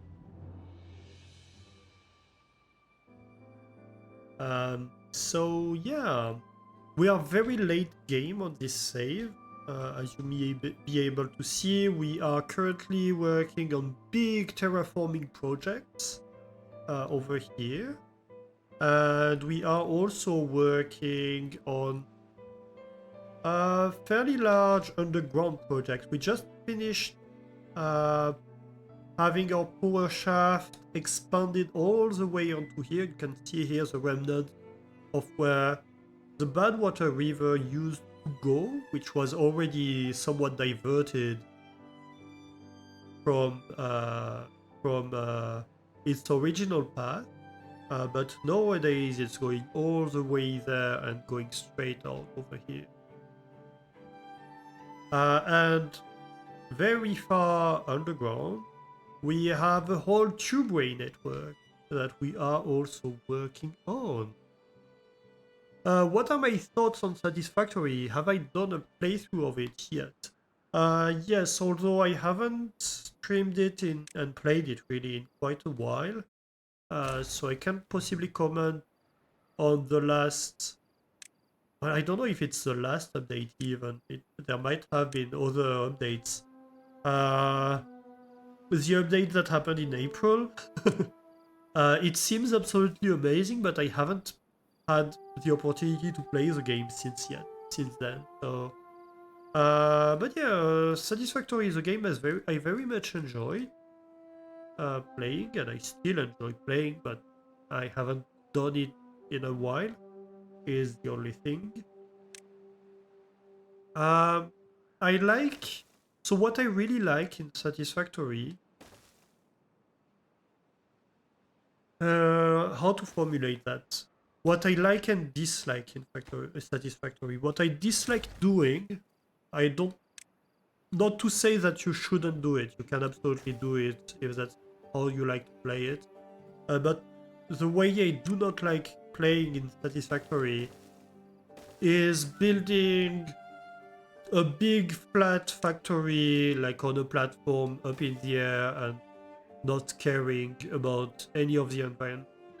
I think the big strength of Satisfactory is that it's an absolutely beautiful game.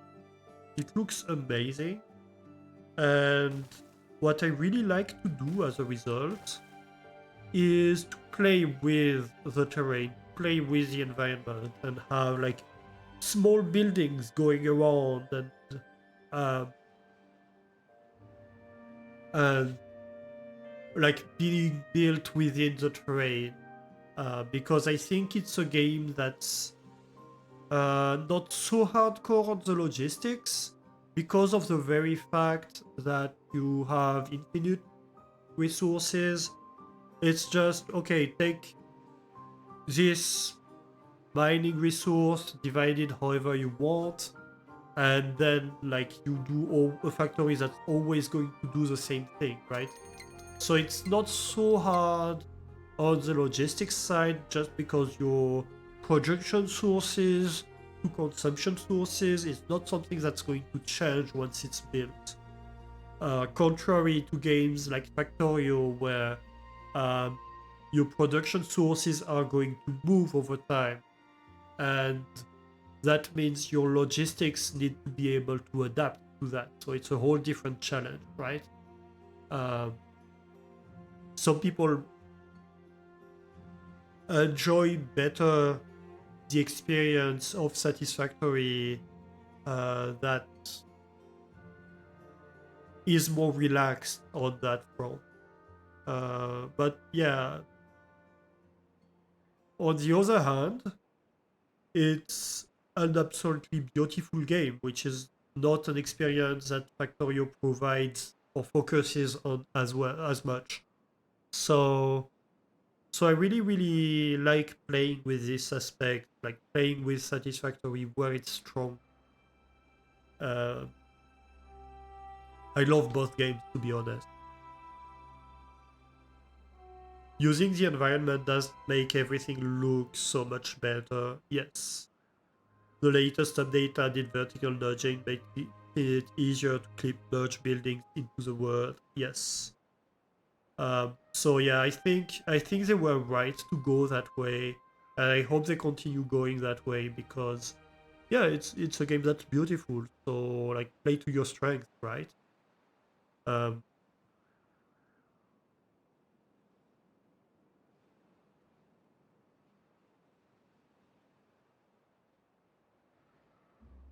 so yeah, and Factorio is much more hardcore on the logistics, and they know where their strength is, right? They play to that. They focus a lot on the logistics when they make the expansions and stuff. Right, so here we are building this whole continent, really, almost, to join these two things. And what we'll do eventually is have irrigation channels. We already have irrigation channels below this plateau. We will extend that all the way into that plateau over here. That's the plan. You apologize in advance for the big wall of text answer for Alastair. You can all ignore it, you hope, except me. You'll not apologize to me.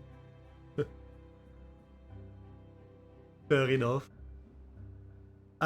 We were starting to build, when you came in, we were just starting to build irrigation channels in this plateau. They will not receive water just yet, but that doesn't mean we can start building them, right?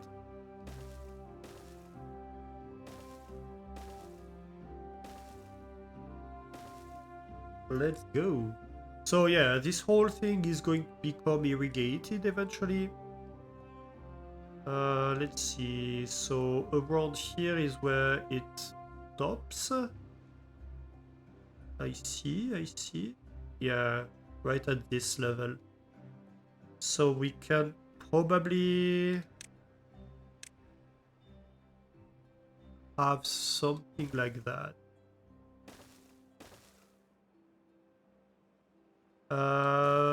Poof, poof, poof.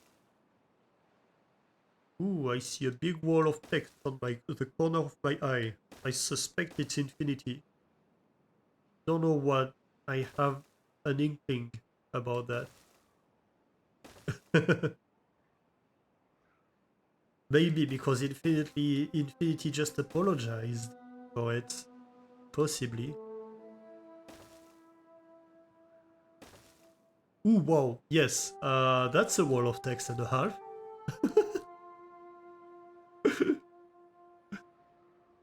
Oh, wait a minute. I have an issue here.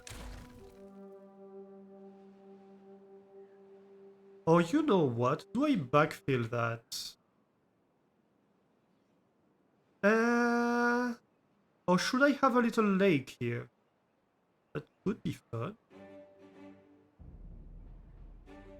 Well, for now we will go around. I think it's a safer bet. Okay, let's go like that. So let me read that. Let's watch. What do we watch while I read? The entertainment center, maybe? Yeah, something like that. So, there are some universal things in human. The series uses things like very interesting that you explored your planet's poles at such an early technology level, or people would not have survived. Or, well, for the first 10 expeditions or so, we didn't survive either. Wait, your people died exploring the poles and your solution was to just send more? Or some from Alaska and Australia, bound over temperatures, making both of them unable to pee outside around the clock.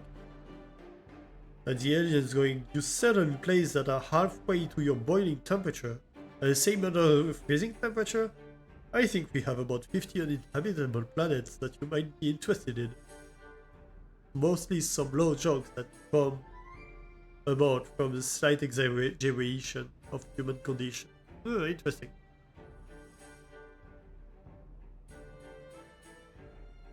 This was viewed about 3 weeks ago. You just upgraded and you can finally run it at good fidelity. Wait, I missed something, right?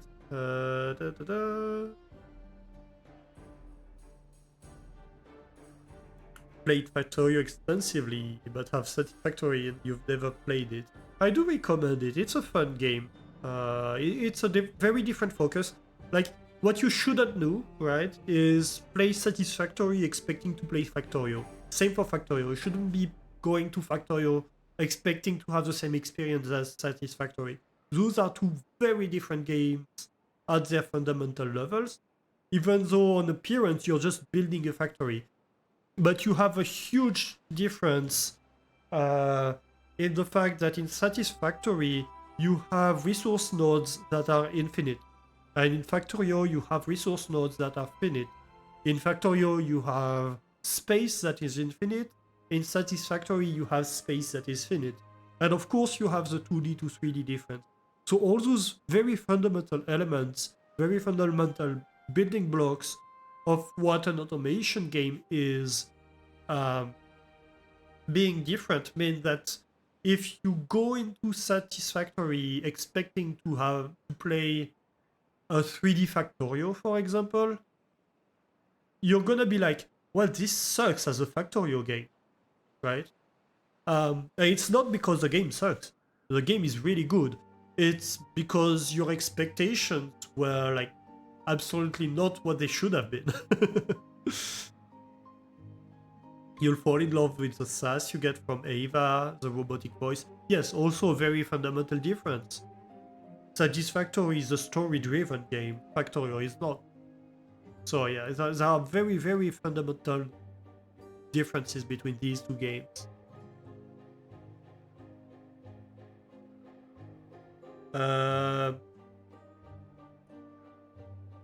When you do play, please do the streaming so you can watch. Building walls in chat. Oh no!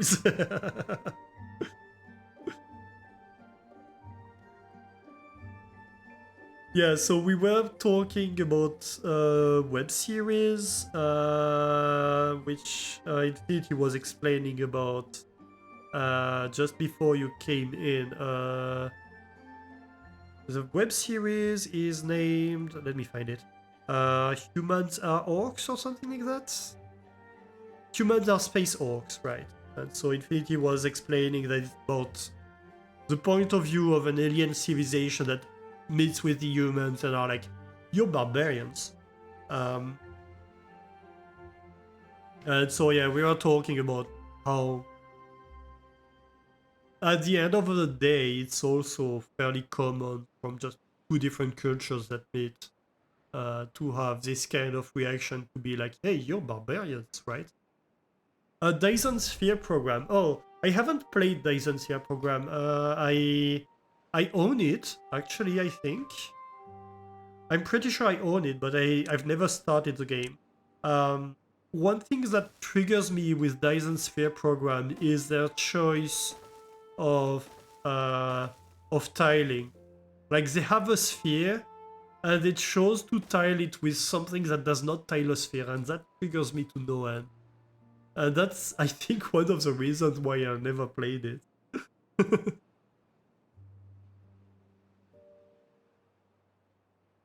Never realized that Satisfactory was story driven. Yeah, it's not a very deep story.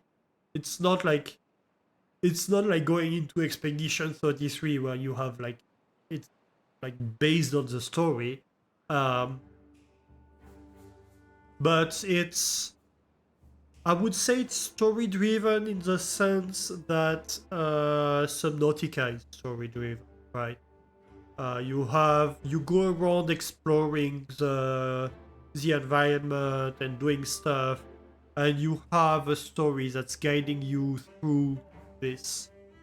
That's reacting to the places you explore and stuff like that. And you do have combat.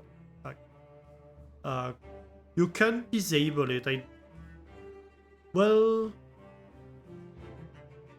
there are a few things.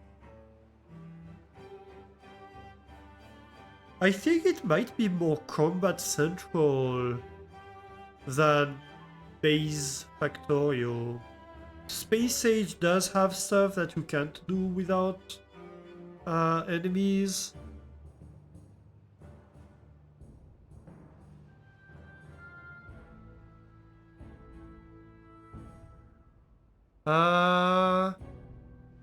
Is it quad search? I think it might be quad search something. Let me check the quad command. I never tried to actually use it like that. Quad management. Quad search and then a search term. Yeah, it just gave you a random quote. Exactly.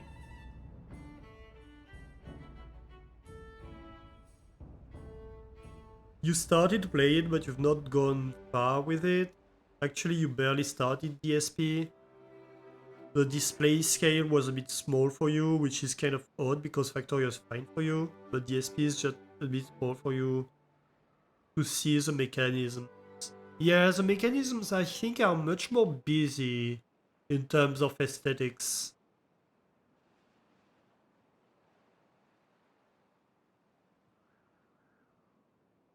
That's kind of the problem I have with oxygen not included, right?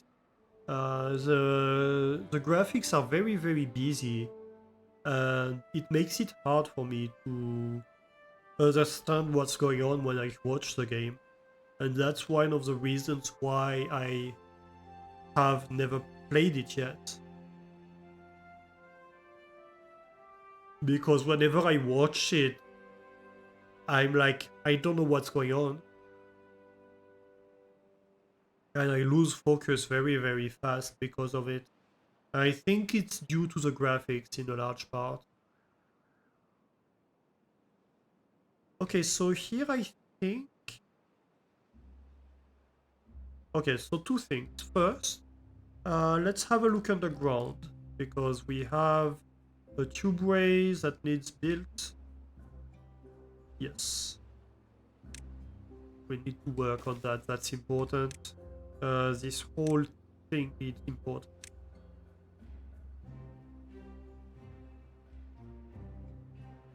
Slightly higher, might have work to do on that level. Not yet. And not yet. Okay.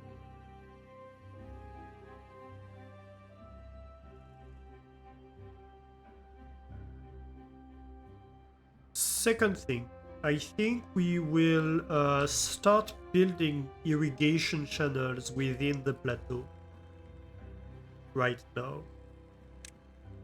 So same as what we did elsewhere. We can't really build irrigation channel here because this would have the water go down there. So let's go like do something like this.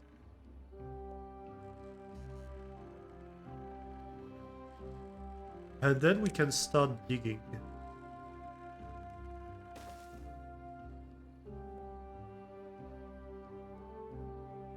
I think something like that.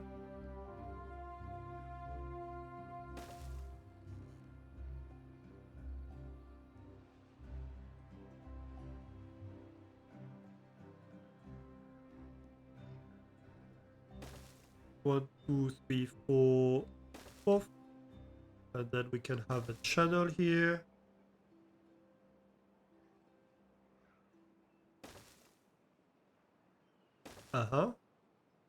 Let's go around.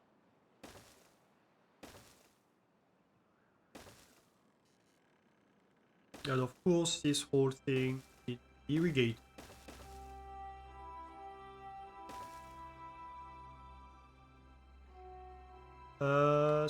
Something like that. Yeah, that should be fine. Oop. Then we go down the plateau.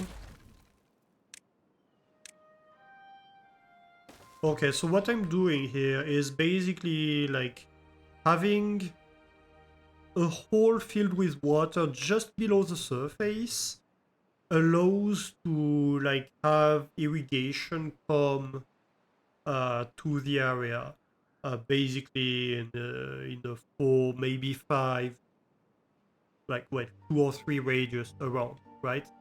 And so here what I'm doing is basically that, is I'm building channels that will bring irrigation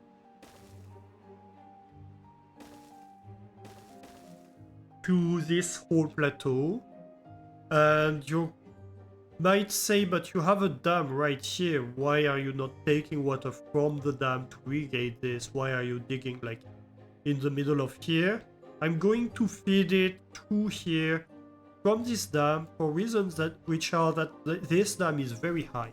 It has a lot of water, and so during a drought, when the water that over here is like 1 tile above will quickly dry out and run out to feed these irrigation channels, This one will last much longer just because of the back pressure it has.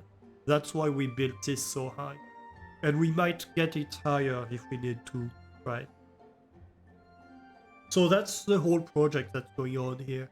We are expanding a big irrigation area that's going to go all the way over here. It's going to irrigate this plateau.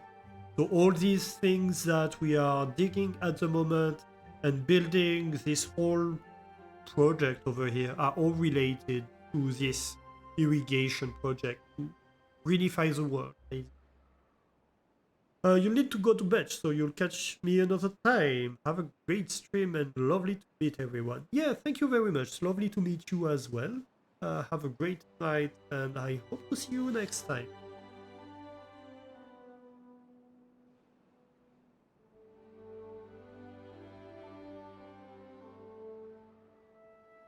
So yeah, that's what's going on here. We are just basically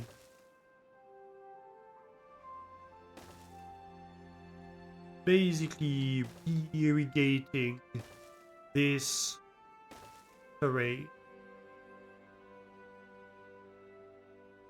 Well, I suppose we can go straight here. So 1, 2, 3, 4. That would bring us over here, which of course would not work out well. So we're going to have a little channel right here.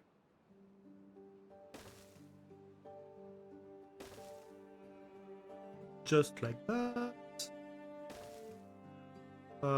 This can go straight here.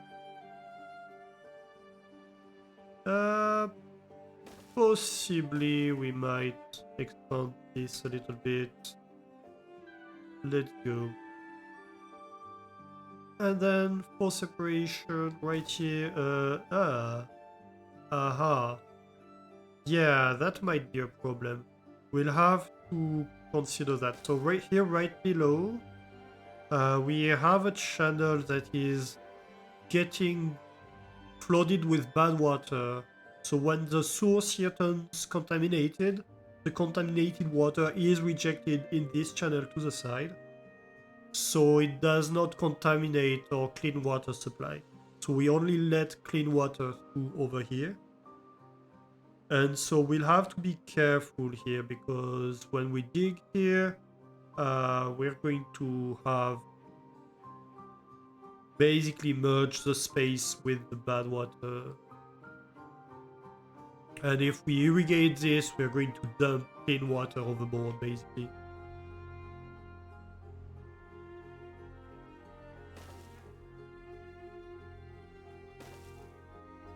This is going to be a big digging project.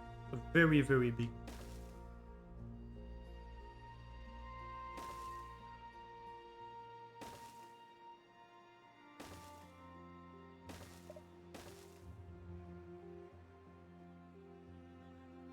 Ooh.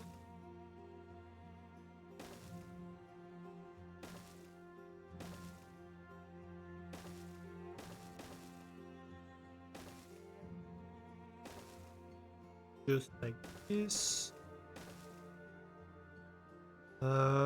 These can continue pretty much until the end.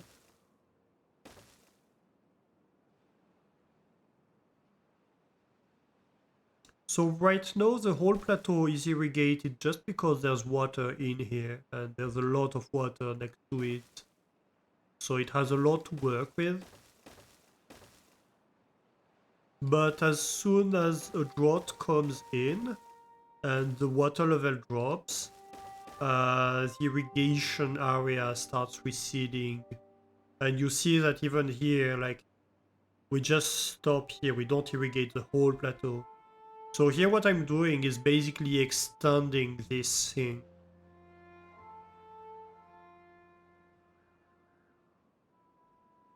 Yeah, good night, Sally. Thank you for being here. Have a great night.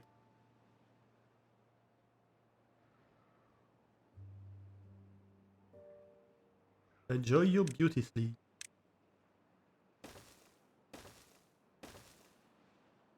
This is a weird expression to me, beauty sleep. I don't know where it comes from.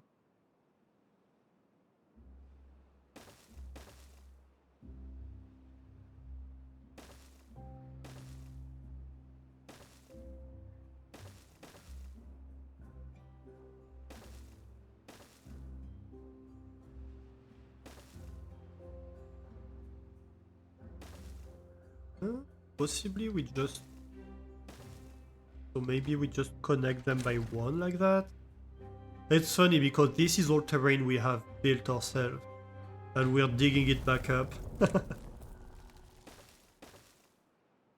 It's just beavers being like, hey, I have an opportunity to make kabooms. What do you think? Should I? Yeah, sure.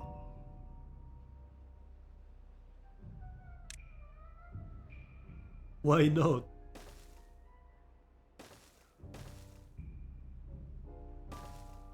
But it is easier to just build the terrain and then dig it back up than...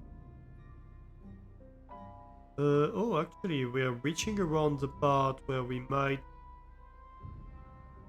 need to go back up. Interesting, so this might actually be somewhat... Where do we lift here? We lift like one tile after this. Okay.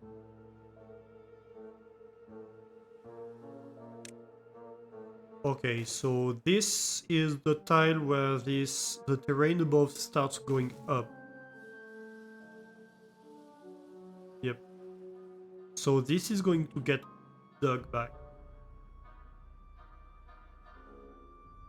Make the beavers make the whole world go boom.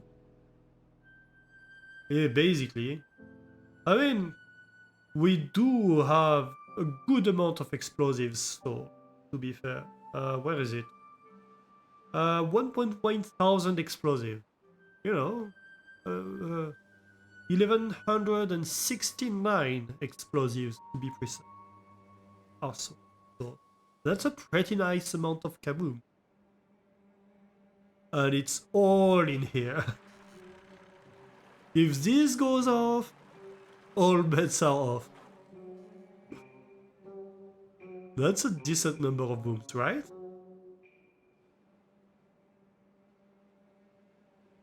But we have to strike a balance between no smoking near there, right?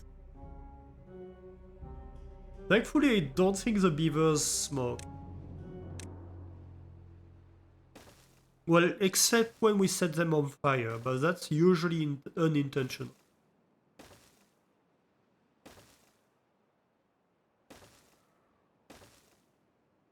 You were about to ask.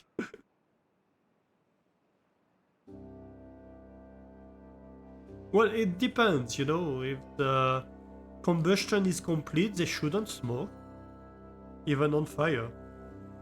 The smell must be indescribable. Well, I don't know, didn't they used to burn beaver oil or something? Or castor oil, I suppose. It's castor oil, I think. Okay, so we have built the Earth Repopulator. We have 8 beavers working in there. So we can repopulate the world. Should we repopulate the world?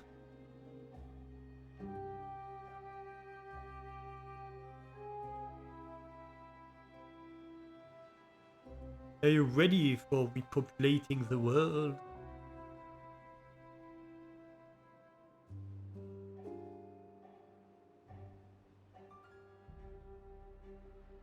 Seems like the charitable thing to do, yeah.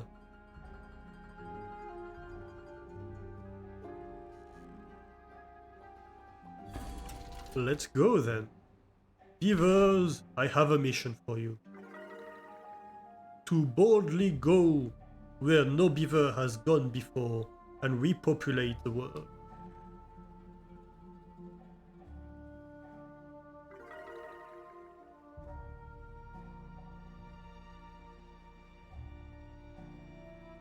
Ooh, look at that. That's nice. Whee!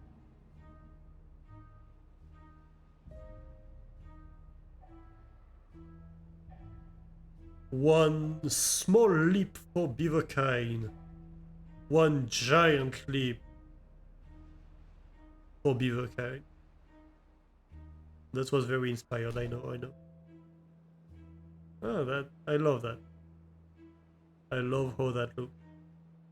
Whee!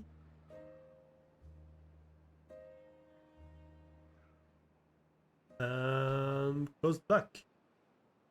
And my beavers are happier than ever. Congratulations, well done. Your technological prowess allowed you to utilize industrial strength of the Iron Teeth to conquer this map and build the faction's wonder.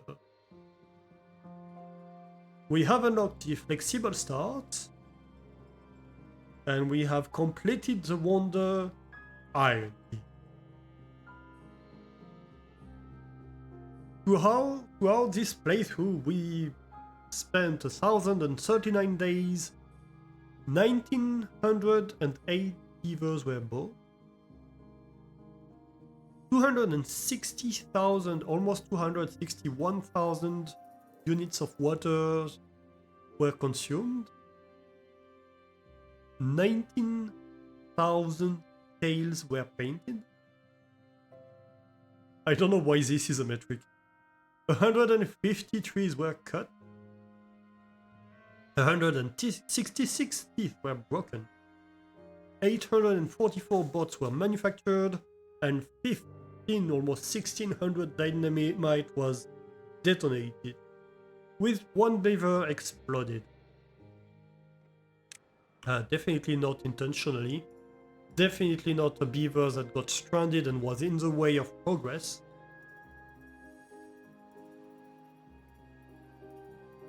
Some incredibly busy beavers, right? But, of course, that's not the end of the run. That's only the official end. The end is whenever we decide it's the end. Only one, that's a pretty amazing safety record, right?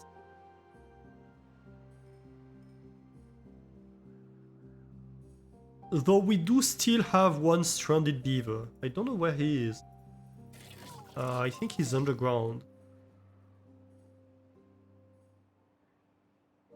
He's on his own.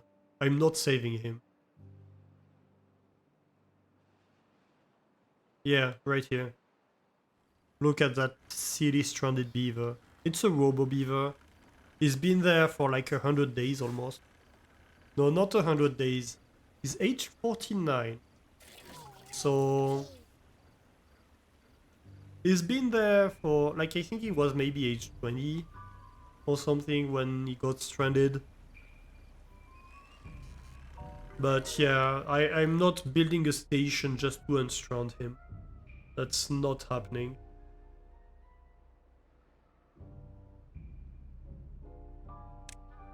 Ooh. I need to go build a path here.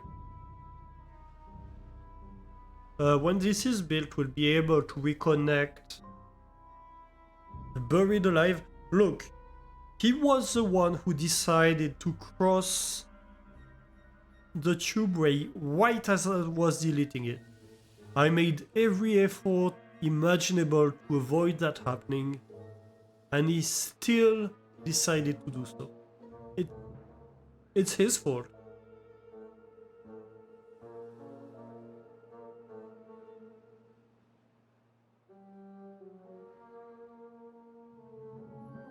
It's 100% his fault. I blame him.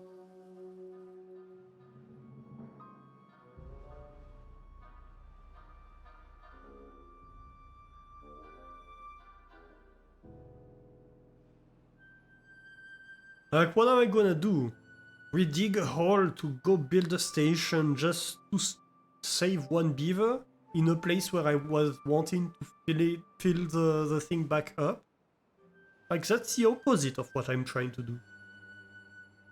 Yep, not happening. I'm telling you.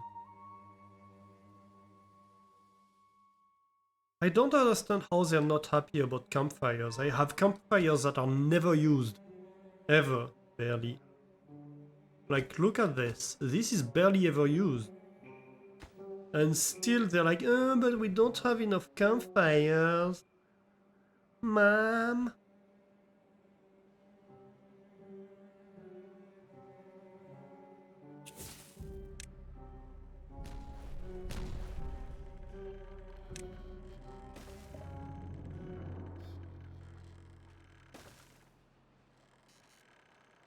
Okay, so that's getting built.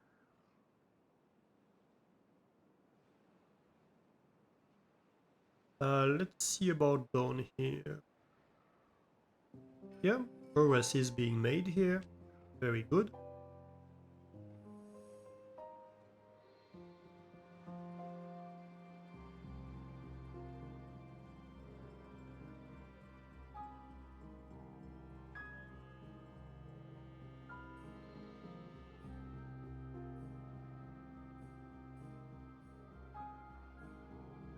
Maybe he's happy being an underground hermit. Well, I hope so for him.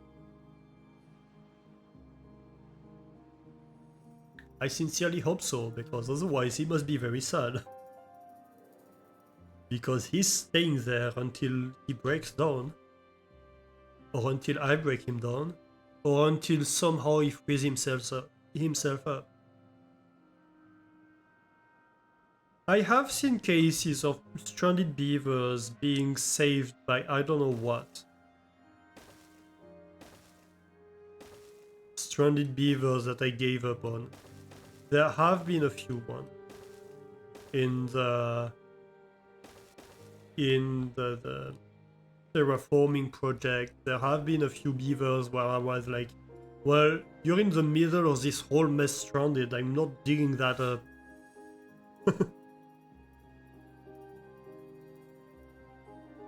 And somehow they freed themselves.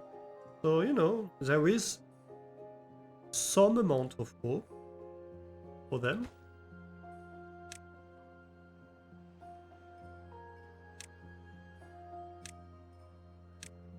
Were you talking about me?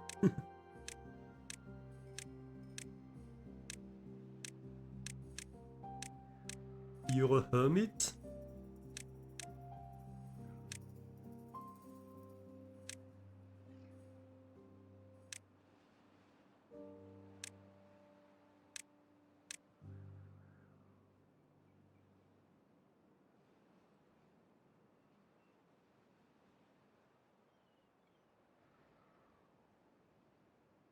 Okay, so that whole thing should be getting built.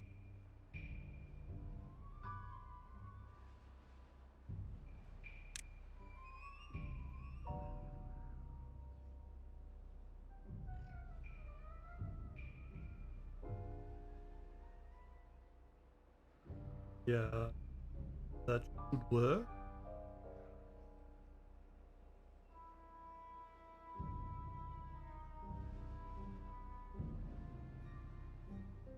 I think.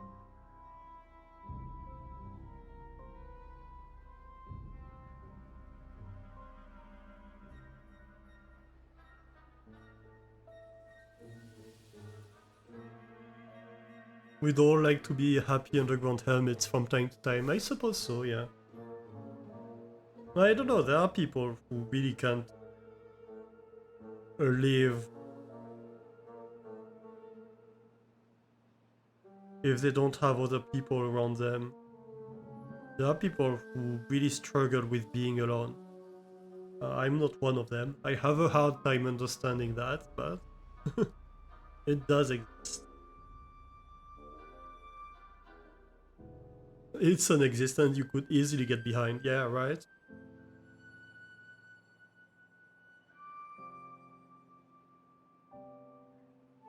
I barely go out of my home. Mostly it's for groceries at the moment.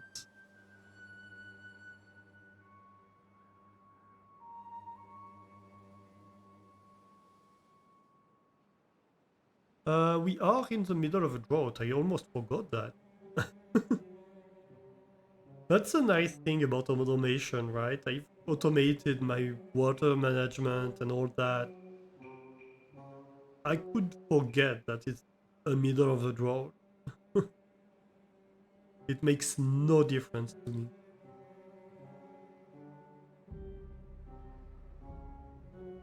Okay, this is being dug finally. Let's give them path block. How about here? No, not here, here.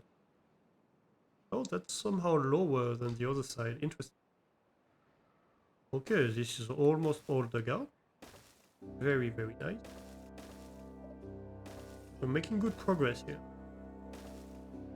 I think we're making good progress on both games today, to be honest. We did great in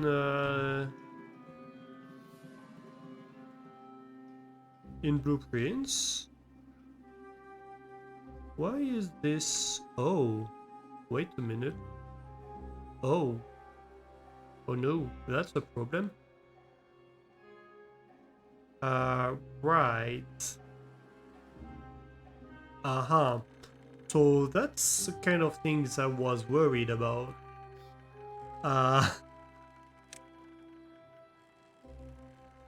Yeah, so this shouldn't be like that. Okay, so. Nope, not what I wanted. This is what I wanted.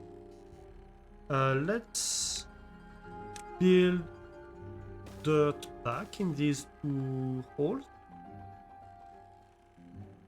This can have a platform back on top of it and a little path. Once you are built. And then I'm going to dig behind. It also means that's diagonal, so that's fine. Okay, so it's the only mistake I made here is these two blocks. That's easily fixed. Anything else? No. We're fine for the rest. Alright, let's go see underground. Where are we? On that front? Good progress, good progress.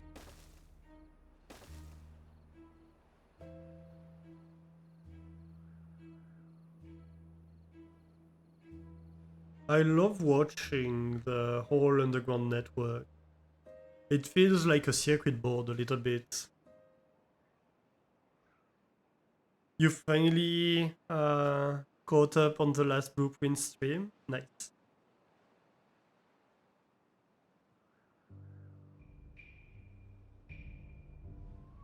Very nice progress. Thank you. Thank you, thank you. Yeah, so the streams, if you miss them, even by a lot, theoretically everything is going up on the YouTube when I catch up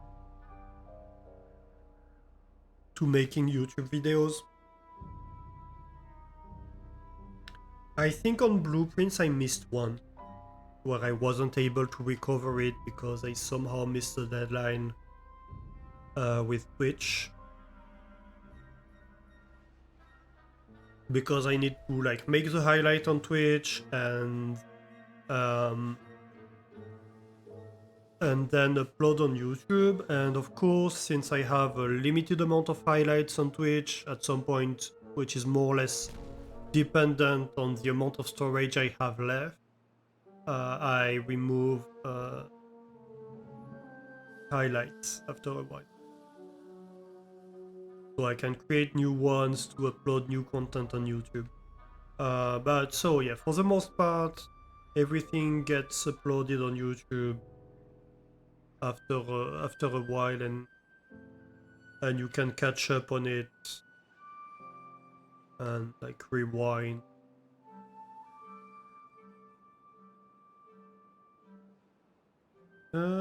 Oh yeah, I was building something over here. This is all dug out, so let's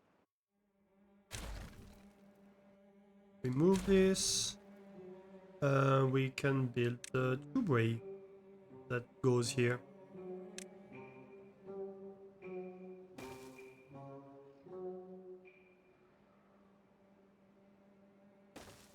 Aha, one thing I did...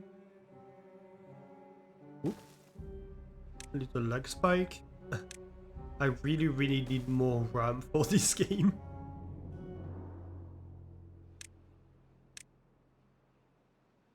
I am killing my computer.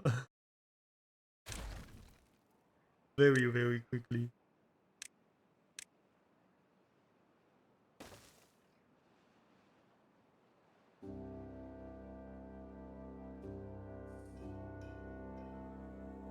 you learned this strategy today, but I was solving the clue book, so you didn't want too many spoilers. Yeah, I didn't fully solve it. We'll have to go back to that. There are things I do not understand. Most definitely.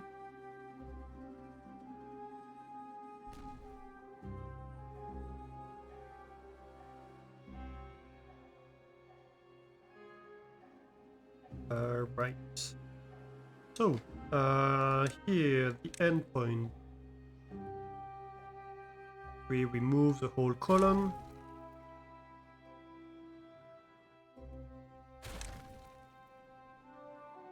Yes, yes. Then we can have a vertical tubeway that goes all the way up.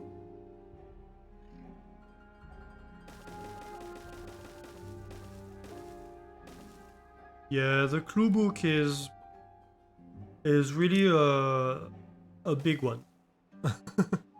It's a big one.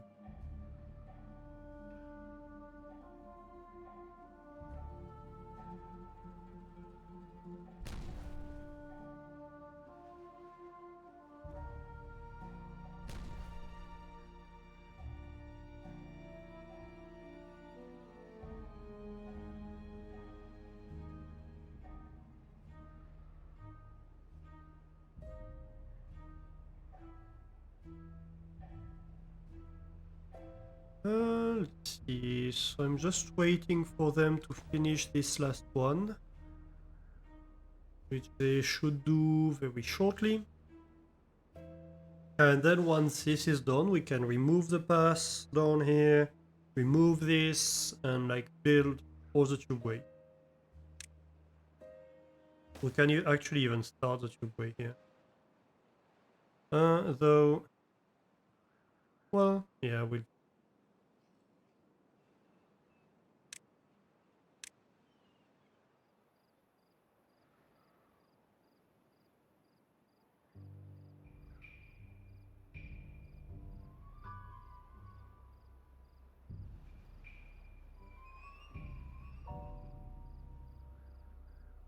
Also, we started playing with curses today in Blueprints.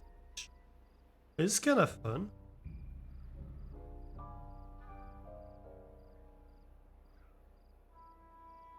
It's a fun little challenge to play with.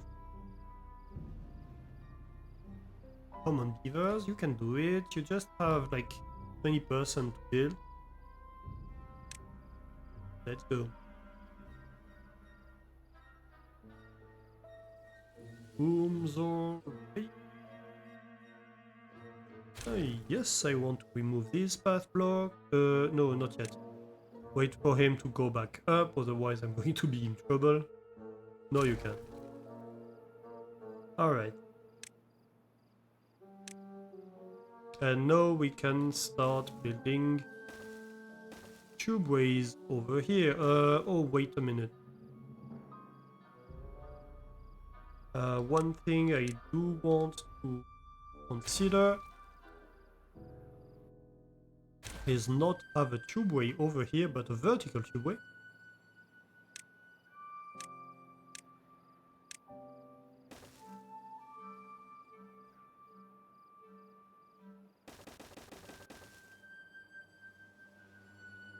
Just like that. Because this can be a station too. Let's go. And so of course this whole building project is high priority over everything else, because that's the logistics for the rest of the building. So if we don't do the logistics first, nothing follows. Nice.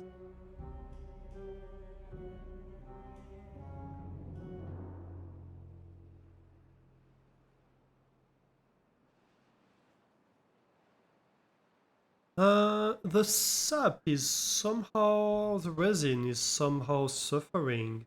That's interesting. That's the first time we have that issue. So we can just probably expand this, can't we? Let me see. Where is the gatherer for this? You are planting it, but you could go all the way over here. It's just a matter of hydration. Oh, and the tapper's shack could go all the way over here. So yeah, it's just really a matter of hydration for these. So I suppose we build irrigation canals here.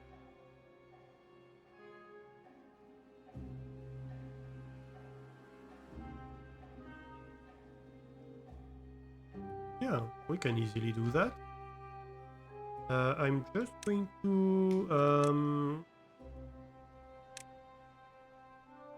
let's see.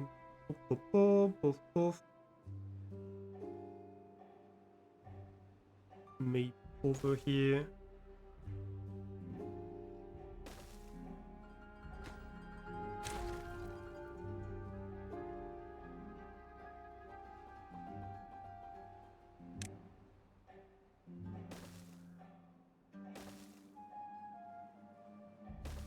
Let's go. And here we can access that directly from inside the dam where we already have the infrastructure to access. So that's absolutely perfect. 1, 2, 3, 4. Oof. Oof. Maybe not all the way.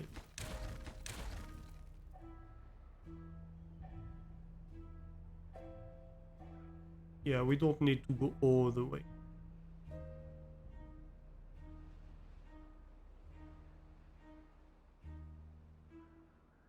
And honestly, we might have little arms over here reaching to the side.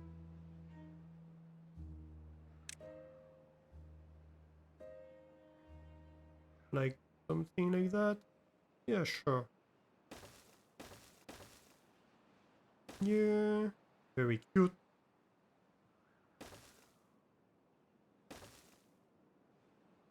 Very vague. Okay.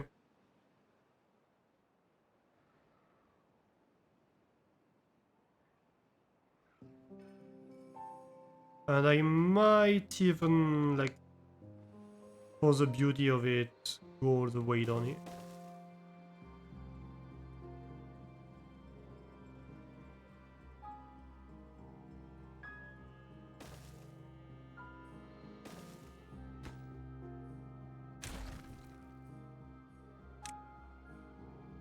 Oop.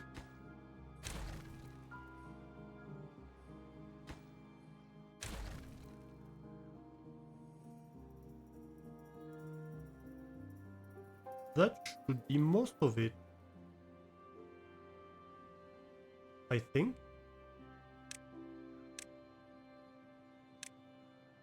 I will spread it like that, so they can work a little bit faster. And I'm going to prioritize like this central part.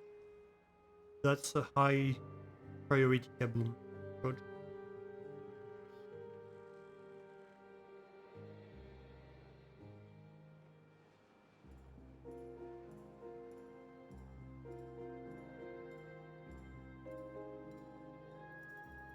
Let's go. So this is getting actively built. Very nice. Up here. Uh-huh. Good progress. I like.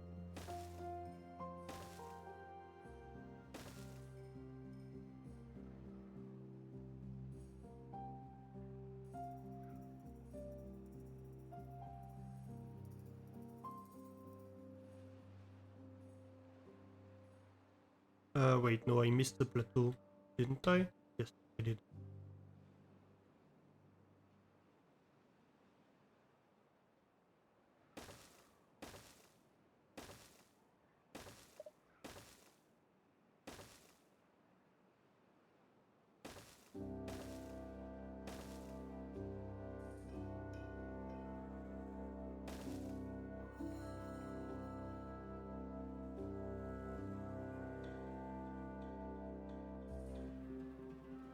Why? Oh. Oh well. I think I have a hole in my ground. That's fine. That's fine.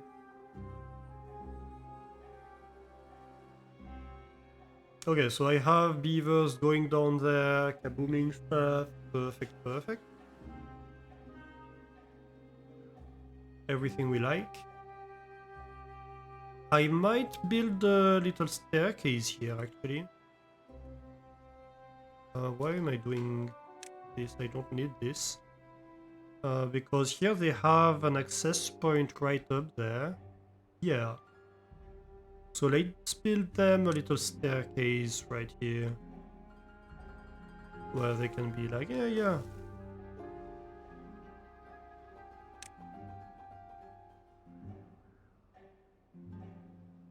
Like this.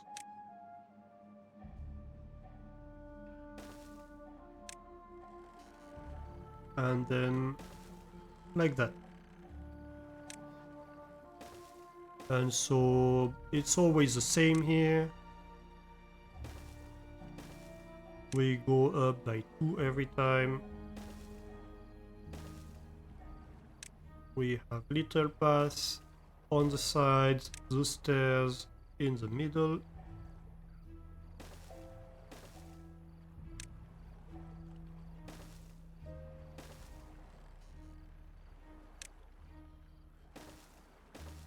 Very efficient.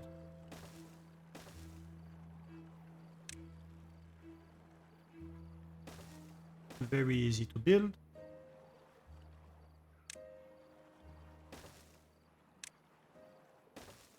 Bim bam boom. Oop. Didn't really need that. Even that, to be fair, isn't really needed.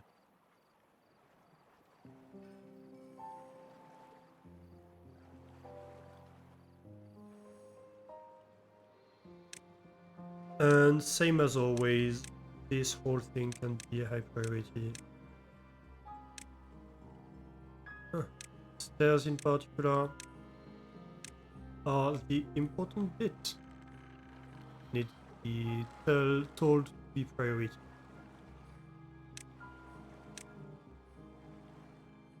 Otherwise, they don't build the stairs and it doesn't matter that you have the scaffolding, because the scaffolding by itself is completely useless. So this should shorten the path, like from here to here would be shorter than from all the way over there to here, is my hope. I think. Okay, so that's getting there. Come on. This is getting built as well, perfect. Down here. Good progress is being made on those. As soon as those are connected, we'll be having much easier access to the building things over here.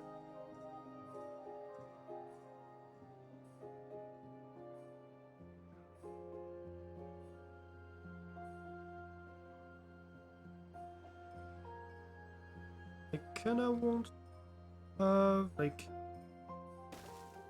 a path about here, so that I can go and build these blocks.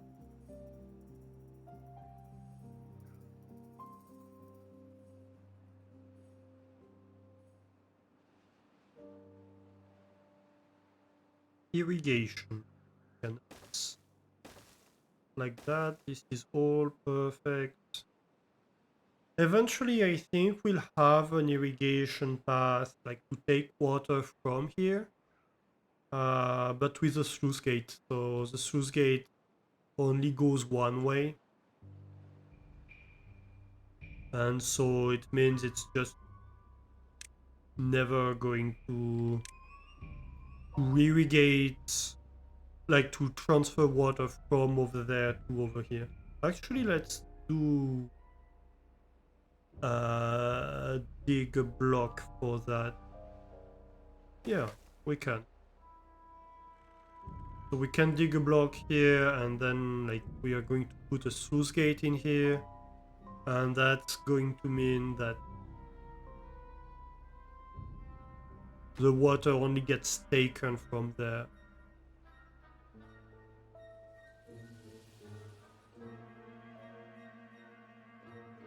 And it also allows us to shut down the flow if we need to. Very shortly we'll have a nut break. I will be taking a real quick break during the ads to pop to the bathroom.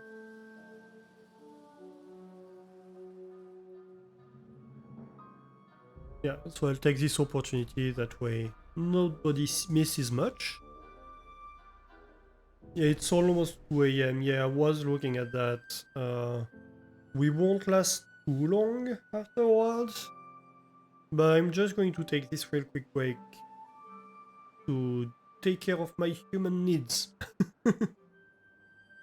And I'll continue a little bit afterward, but not super long. Ooh, this is getting built. Go.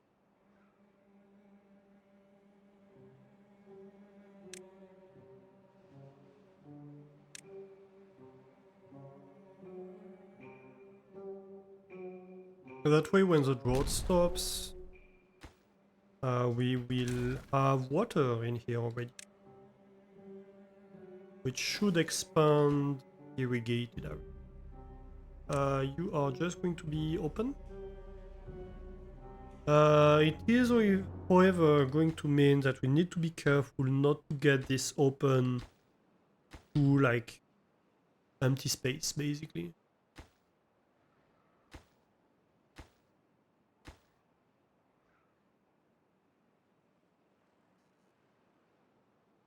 Otherwise, that will be a problem.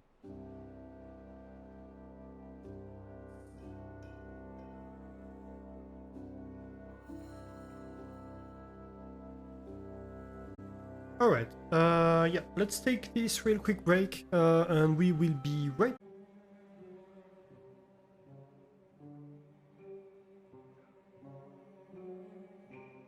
Alright, we are back. Welcome back, everybody. The ads should be finished.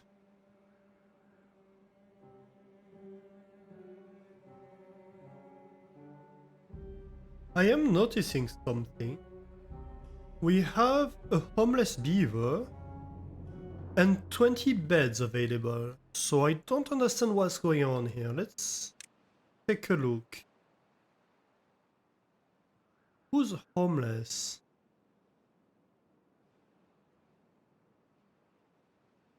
How is it possible to have a homeless beaver when we have tons of free beds?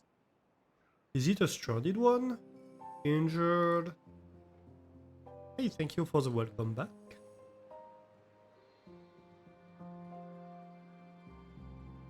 Stranded, starving, dehydrated, yeah. Wait, is that a new one? Actually? Injured. Dead? We have a stranded bot, but I'm learning that we have a stranded beaver? Since when? Where are you? Oh yeah. Oh my god. Right. Well, you might be the one who's complaining about being homeless. Yep, you're homeless. Yeah, that makes sense. How did we end up in here? No, seriously, how? Well, buddy, I hope you like the hermit life. You think he's entombed at this point, right?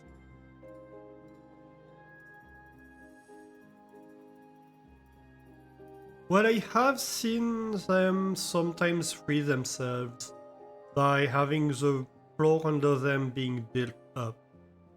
So that might happen. But I'm not too hopeful for him. I don't understand how he got there though. Because I was very careful to build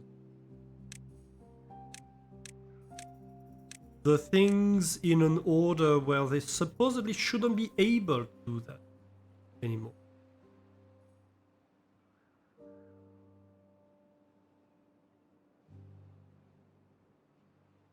The tomb is his home, what are you complaining about, right? Unless he's been there for a very long time, he might have been there for a very long time. Then that's fair. There was a stranded beaver at some point, I do remember that.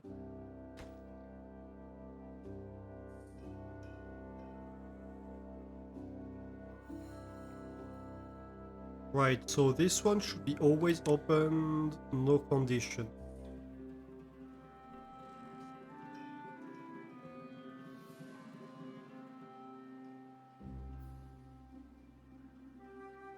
What are we doing in here? This is built. Alright, this whole irrigation project is done here. Perfect.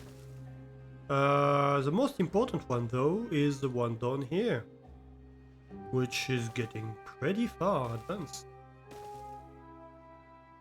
It's not yet reached the point where we can actually expand this forest, but it's making progress.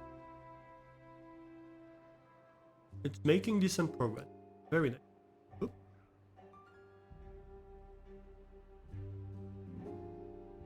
How about this? Yeah, I suspect this one might have been...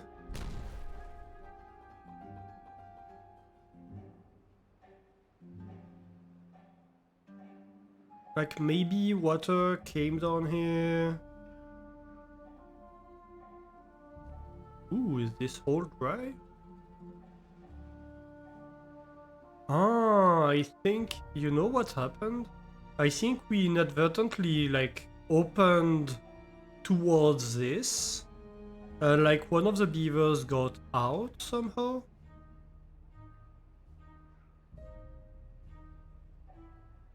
Yeah. We opened in here, and when we did so, we emptied the whole thing. So exactly what I do not want to happen. Oh well.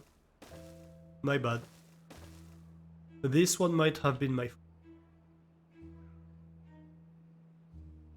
Not that I'm going to save him. There's just no way at this point.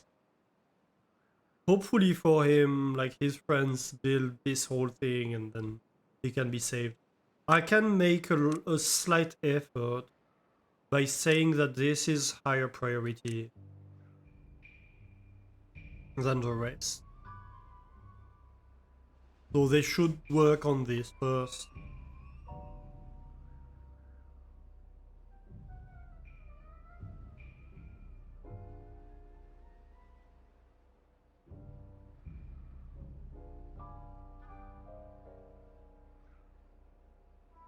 I'm really only doing that because it's my fault.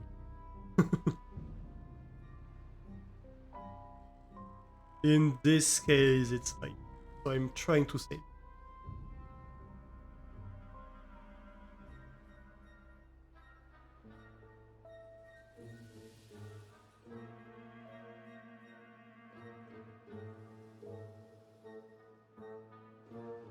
I think technically if they built all that, it should be like propped up. Theoretically. Okay, so we're getting water here. Yeah, this has got pretty low this cycle. Oops.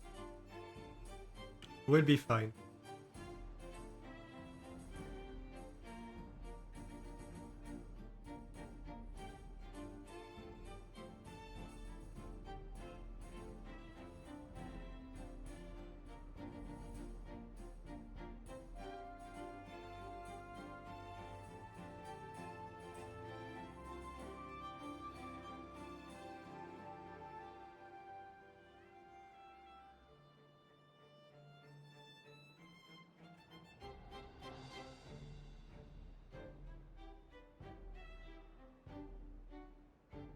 Okay, so what we should consider here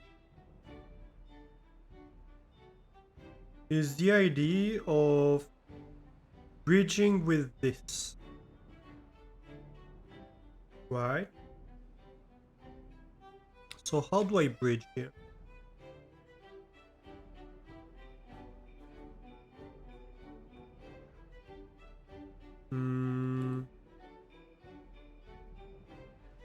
Okay, so here I have one that lines up like right next to this. So basically here. So what I could do, and then the next one is a gap of 3 and then 1. Okay.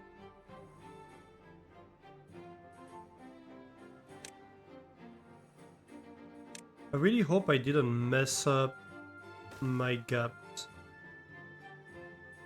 So what we can do, perhaps, is just have these two.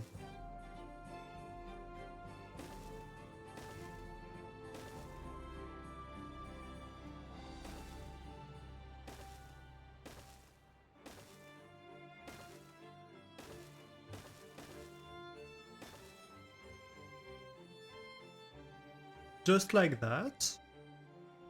And so once this is built, thanks to the back pressure, this whole thing should be getting filled. What we will do right here is we need a platform here, a double platform with an impermeable floor.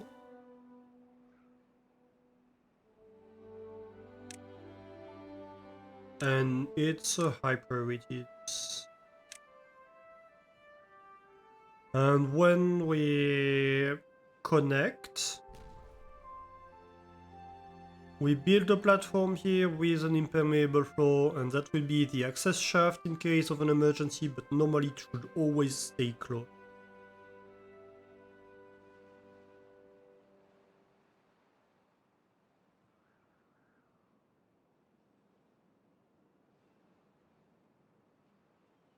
Because otherwise the back pressure from here, black pressure, I don't know what that is.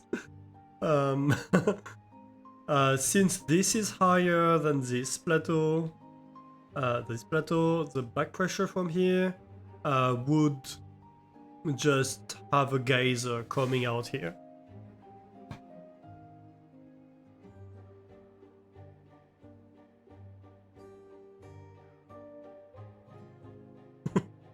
I'm silly sometimes. How are you doing, buddy?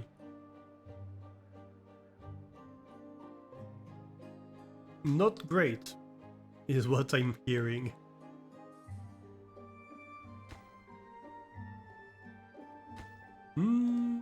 Okay, these are now waiting at least. So yeah, he's getting displaced as they build along, right? So I think what happens is once we reach like the end, because he can't be displaced to the side really, he will be propped up. That's my hope. What we should do is make this higher priority than the rest. And this too as a result. That way he can be like properly trapped.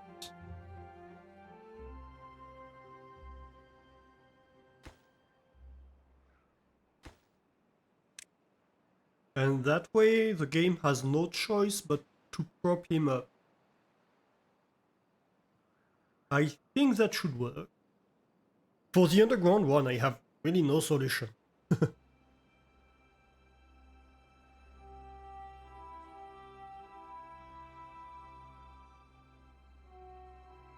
But for this one, I think we might be able to do something for him.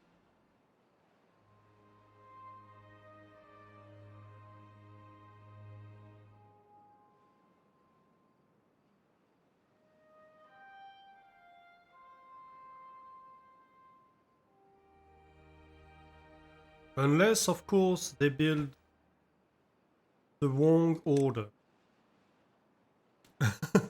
So let's pause this. So they build these first. And then once that's built, we can do all the stuff that's required.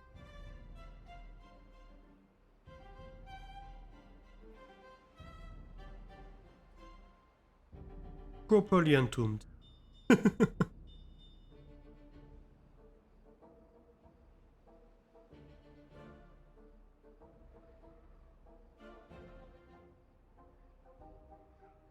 I think we should probably pause this, otherwise they might build it.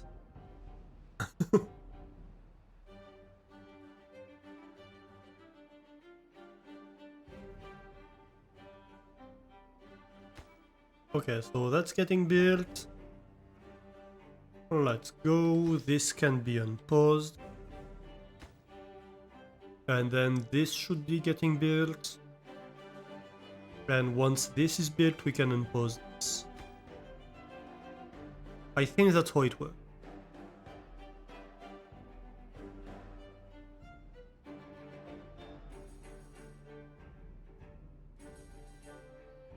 Yeah, we're still very low on sap. Ah, we're making progress though. Oh, very good.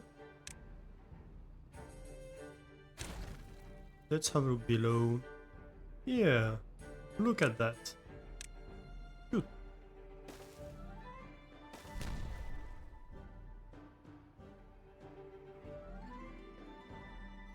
You can see the water line advancing as we irrigate stuff. Very nice. So this will have some pine. All the way out here.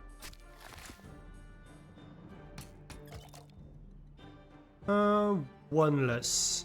This was one too far.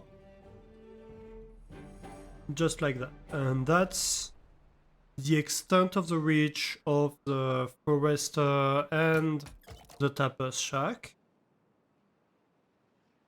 And so that nearly double the size of the pine forest that they will be able to exploit.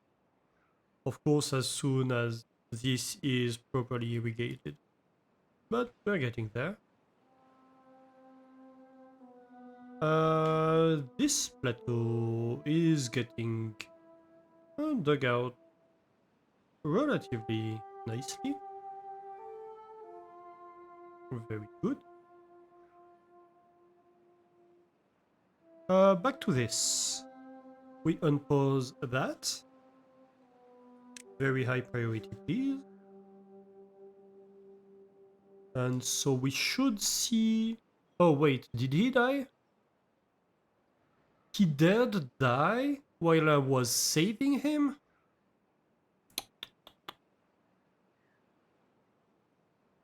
Very, very disappointing.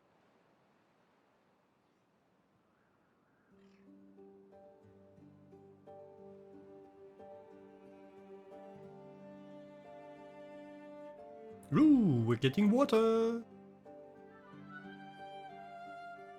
Beavers are getting wet. Nice.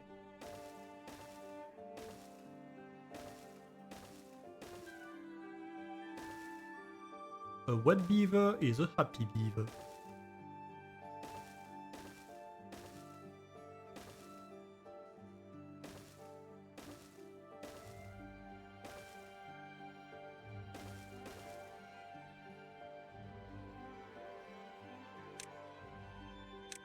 I'd really like these to be built though, so my system actually works.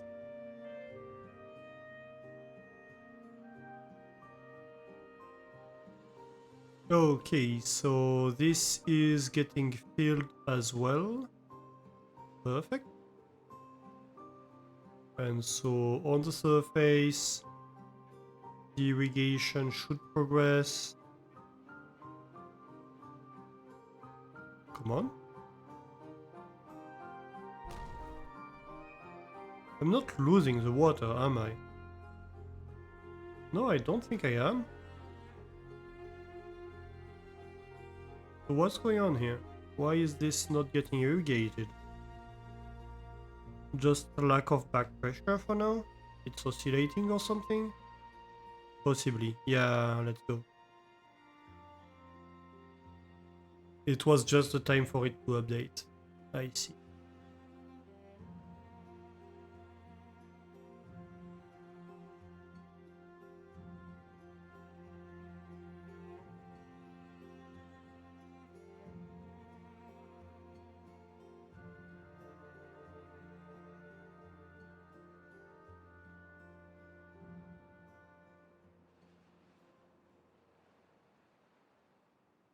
Great.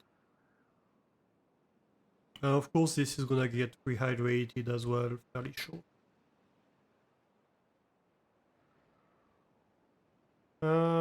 We are almost done here. This one is like one last one, I think. No, we have like two last ones.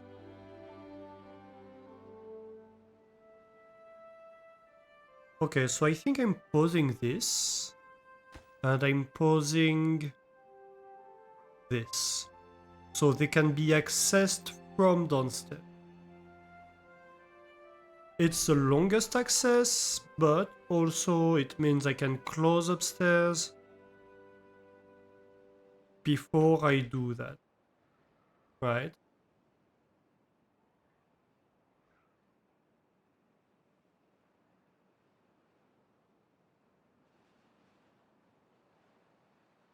Because they have to go all the way down there, then up there, through, back down, and all the way there. So that's a very long path. That's quite a trek, in fact.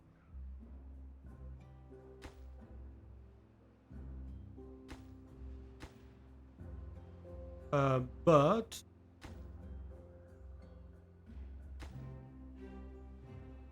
it avoids a gate, basically. It avoids creating a geyser, emptying this again, having to refill it afterwards, and all of that. This is getting filled, very good. We have good progress being made over here. We do need a few paths. Let's go.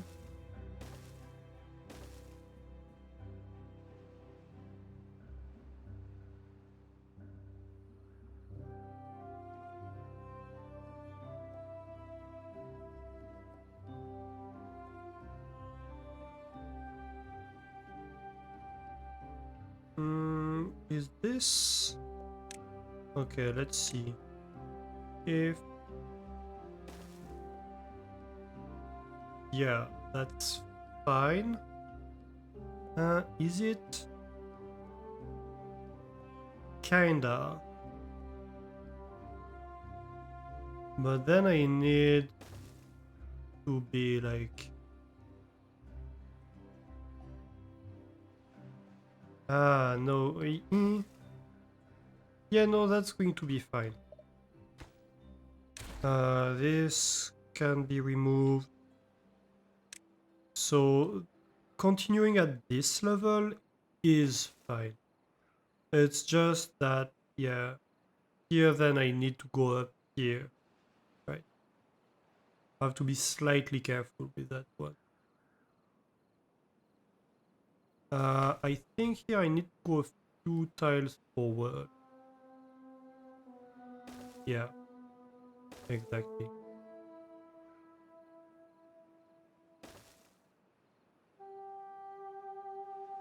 Hey, Wooster! How are you doing? Welcome in, welcome in.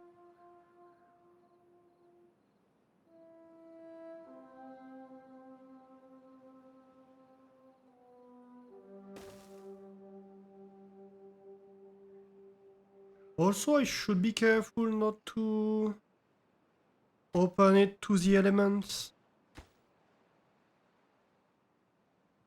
Like I did this mistake once.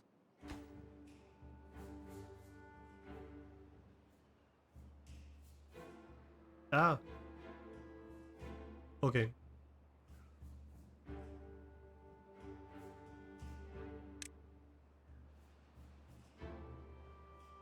Yeah, and that's basically the same here.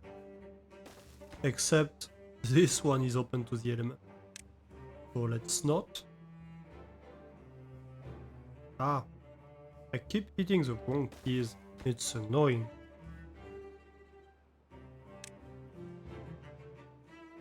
Very good. And then we can have being dug. Okay.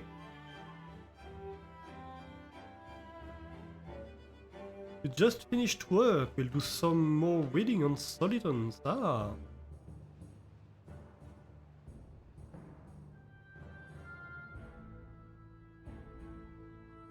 Having fun with physics.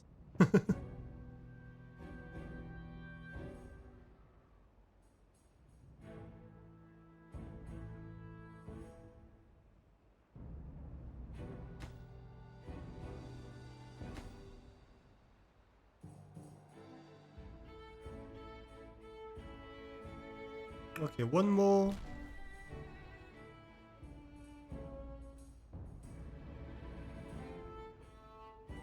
On each side.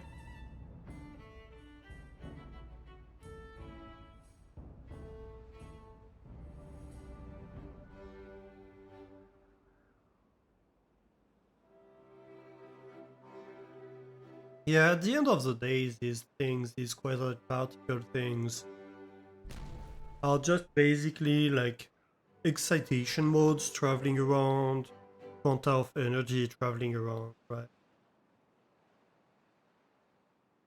It can be a bit of a weird concept to approach, but it's just trying to express, yeah, a quanta of energy traveling around. Should I possibly... I'm considering maybe at the end we want like sluice gates in here so we can shut down the plateau if we want. Would be useful.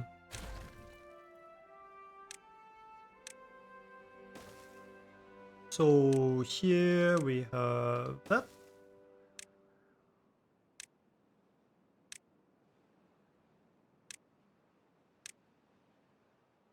Impermeable floor.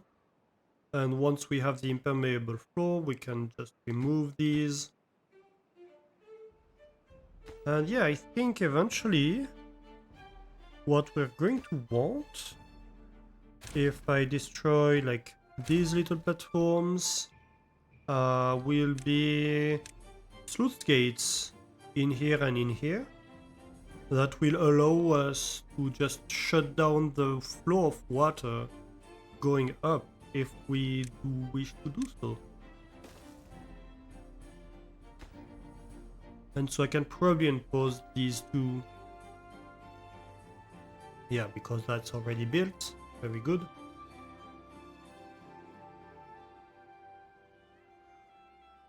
And maybe, I don't know, high priority.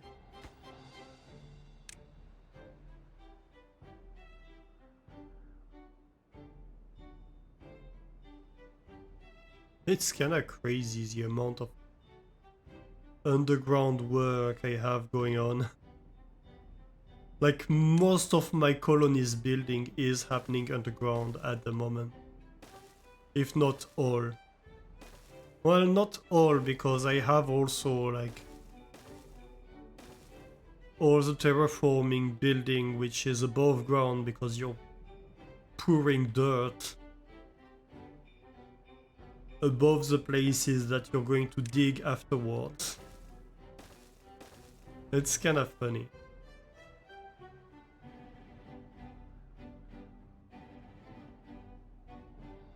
Aha!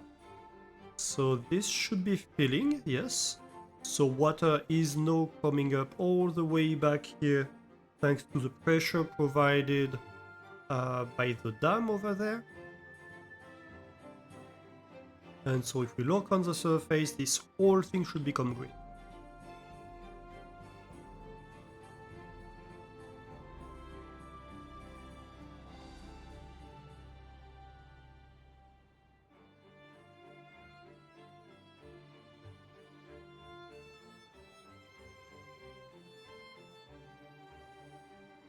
right? Ain't that nice?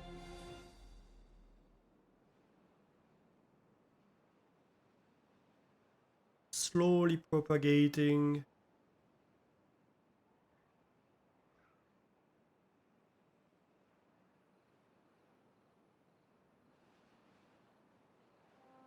As the water level is rising inside tunnels.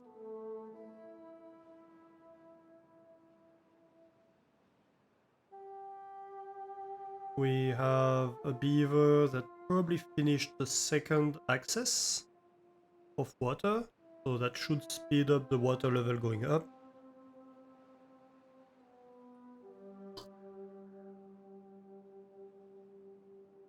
Sorry. Water pouring noises.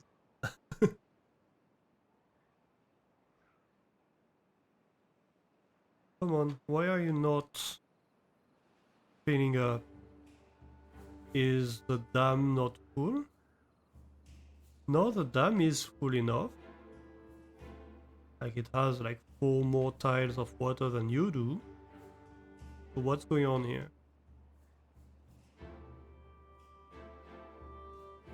Oh wait, I know. I know exactly what's going on.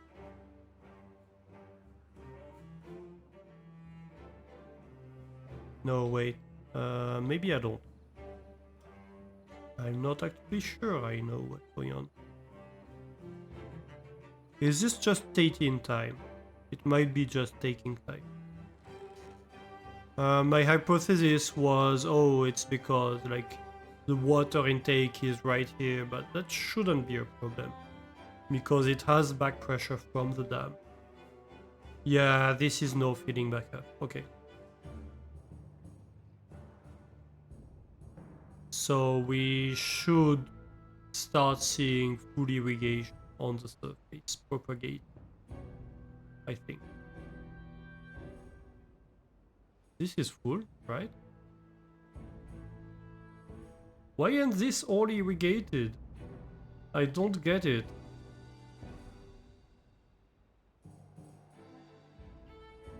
No, seriously, why? It doesn't make sense. Like, it doesn't follow the irrigation channel, even. Too far? No, it's just below. Hey, Jonathan Del Pestoma, how are you doing? Oh, here we go, finally. It was just... I suppose it was just, like, the time for it to update. I think it's just the time it takes to update, honestly.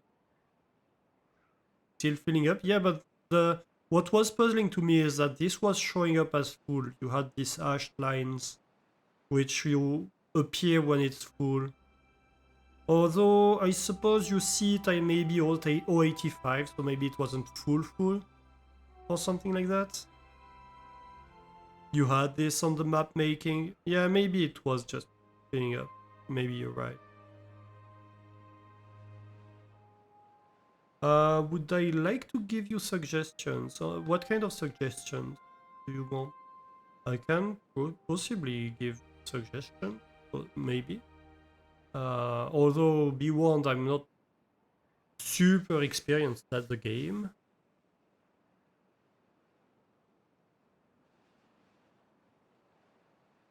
It's a map with an outer tank, so like a tank that you build outside, kind of what I did here.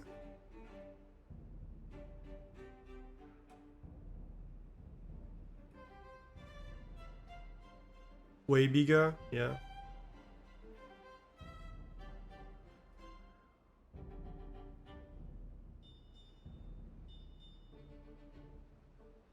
Yeah, so the nice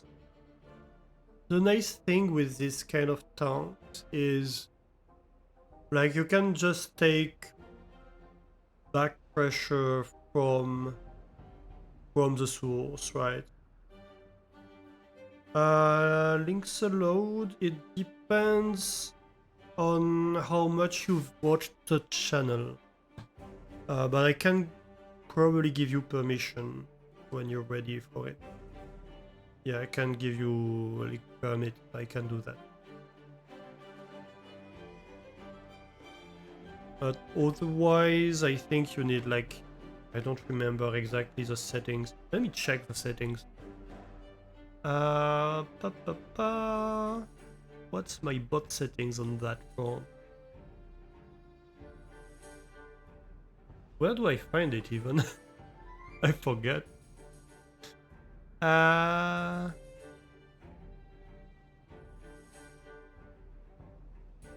Moderation, I think.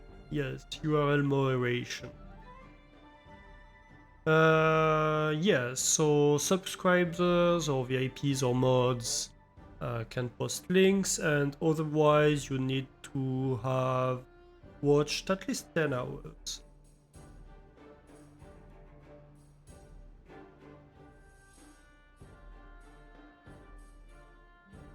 Otherwise, your message gets deleted by the bot. To avoid the spam bots, which are the plague of our universe, our streaming universe. Yeah, so this whole little plateau is now greenified, that is very nice.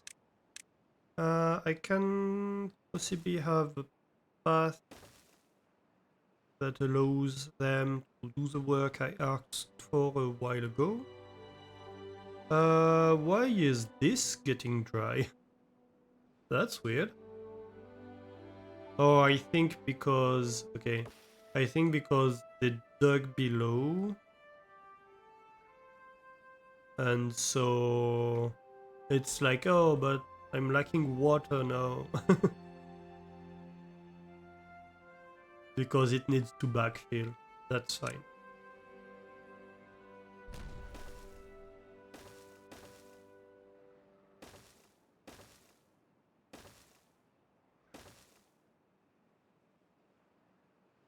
Forgot the name of the map to find it.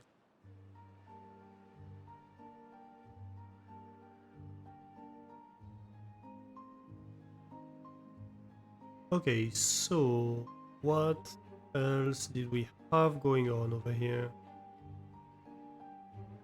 Oh yes, so this should be... this seems to be progressing well. Okay, good. Good.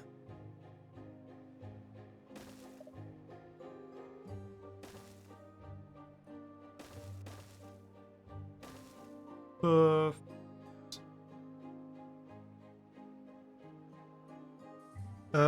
Other thing I need here, I mentioned building sluice gates, I need to do that. So, sluice gates. So we're going to have two sluice gates over here, they are opened. Oh, I suppose we could set it to like downstream depth. Oh, it's... yeah, no. So just always opened, no conditions. And if we need to shut it down, we can manually shut it down by just reconfiguring the sluice gates, right? So for example, if at some point we're like, yeah, I want to open this to go dig up more stuff over here, we can just shut down the sluice gates and go in this area. Yes, I can give you permit. John.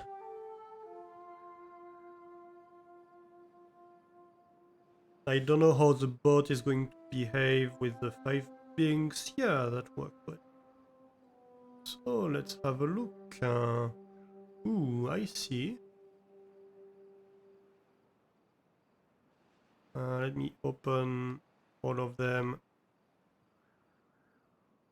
3, 4, 5. Yeah, that's a lot of water. Of underground water.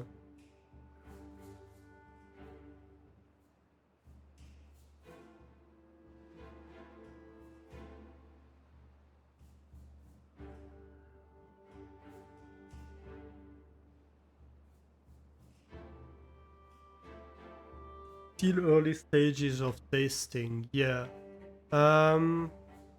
I think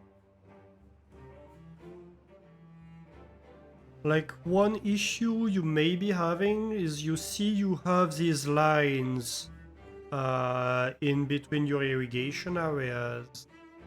It's because you have a 5 gap in between your irrigation channels, and so it's like just the end of the irrigated areas that are touching. That's why here, if you look on my game, I leave a 4 gap. Because with a 4 gap, you do not have lines.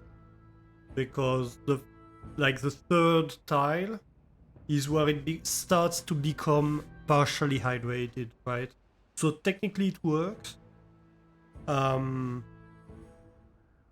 But aesthetically, it's a little less pleasing to the eyes than just a green grass area. So that's kind of why I do things this way in my channels.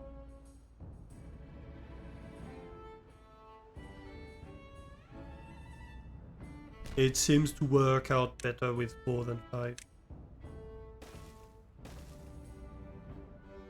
But otherwise, yeah, that's a lot of water.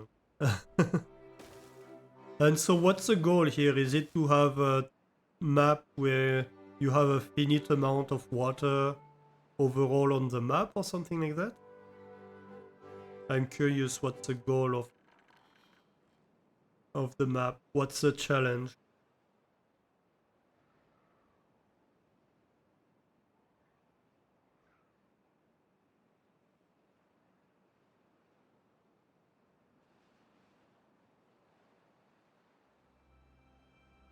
You had a map with 100-day drought before, ever since update 2, but you wanted to make a version for update 7. Okay, so it's a map where you're supposed to survive very, very long drought, I see.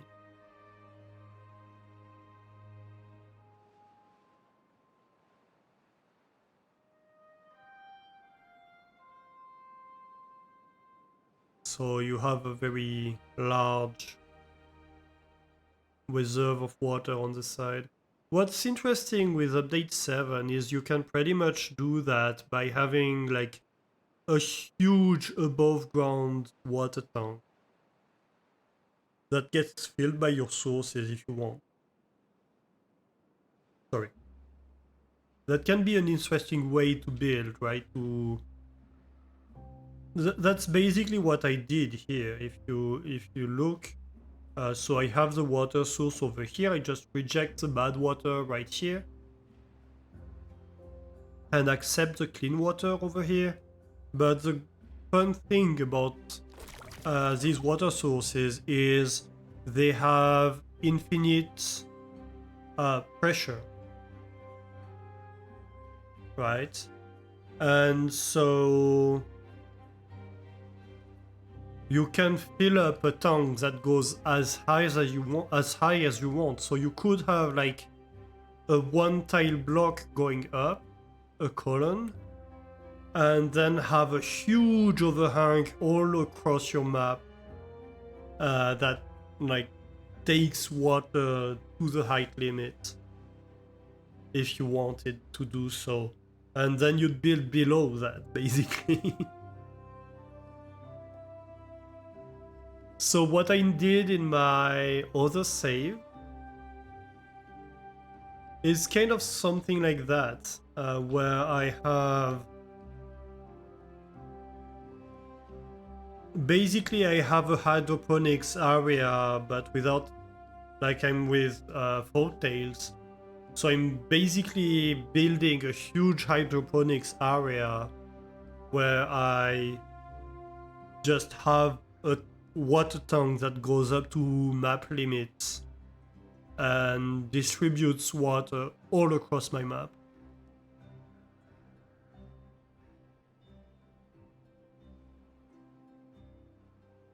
You had a map with concentrating bad water.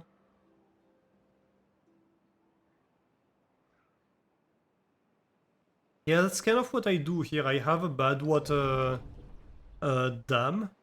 That was from before I had the bad water discharge.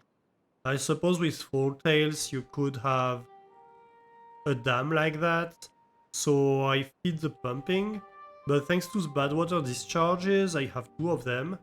Here I have a tunnel, which is always running, and which is going all the way across, producing like 17,000 horsepower and feeding everything. And so then I have, this is connected to an underground network, which is going all the way across the map. And from time to time, I have like a column, a tower that's picking up power and bringing it up to the surface to feed other stuff. And right above it, I have a transportation network. I request permission once again. Let's go.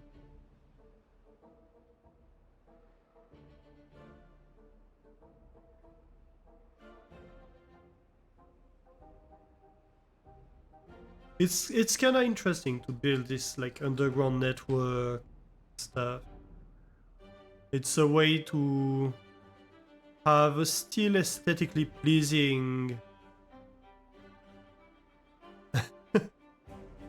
Yeah, that's interesting. That's kind of funny.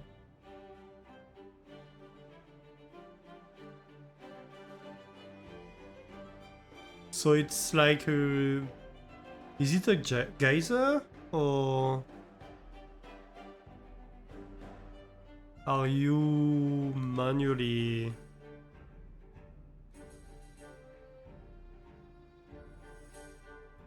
bringing that up?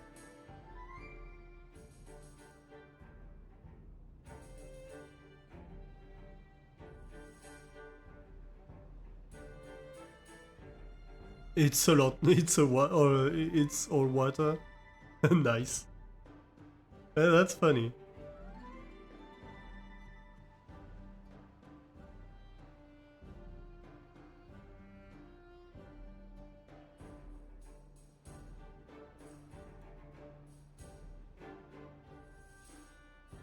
Okay, so that's very nice. We have greenified this whole plateau here.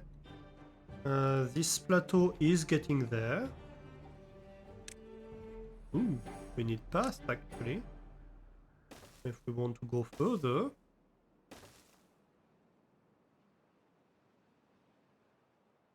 But yeah, this whole side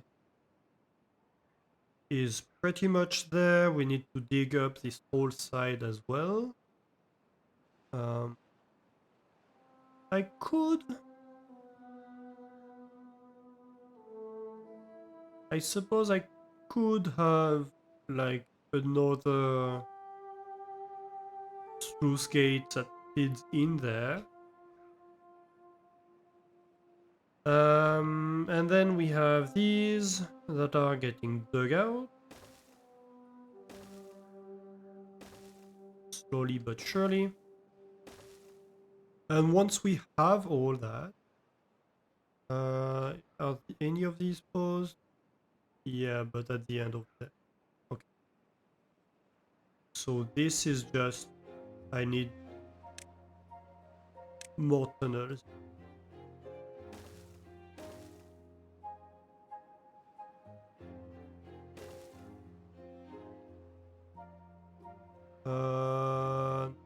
That's fine. Yep.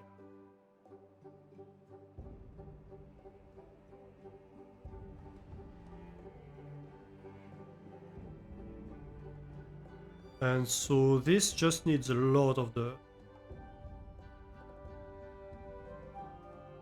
A lot of dirt still. Very well. How about this? Can't you just... Ah. I need... Okay, so I'm going to need these two remove, please, and then I replant them.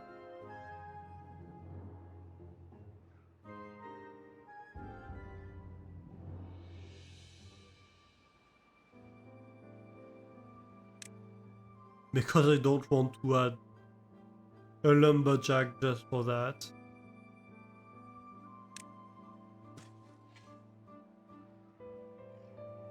And honestly, I don't care about the wood here.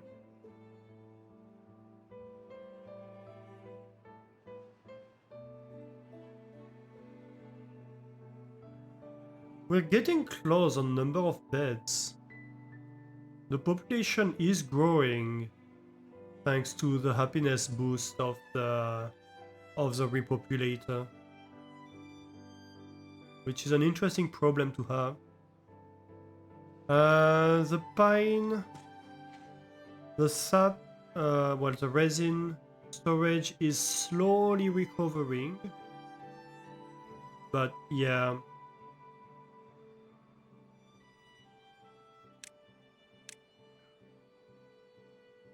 What I should do here is just plant this whole area.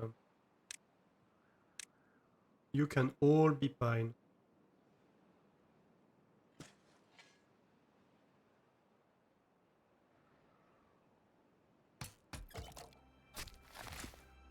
Yeah, this all can get planted, no problem. So why not?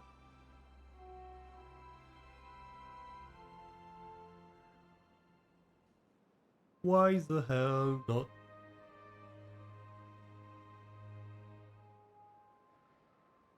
Yeah, so I could show you. Let me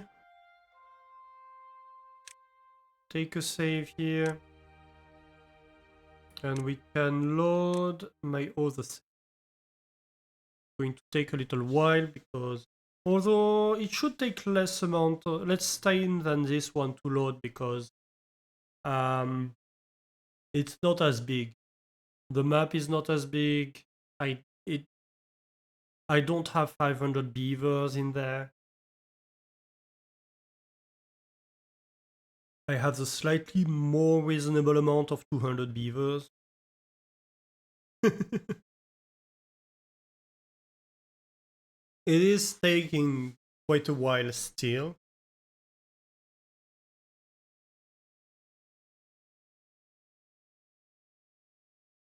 But, you know, just not as much.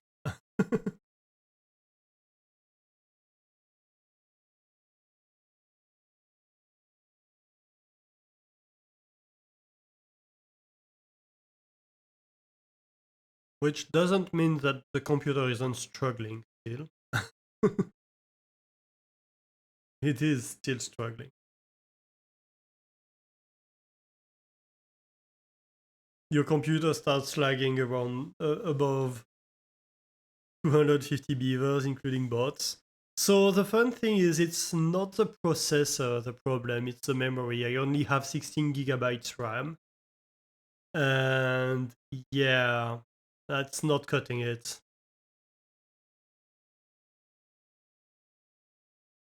So I'm going to have to upgrade my RAM for this kind of games. Which, to be fair, I always intended to do. You're using a 6 years old laptop, yeah, that's slightly more of a problem too.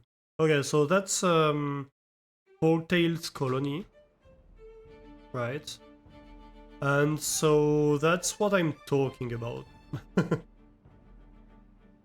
How do we view it?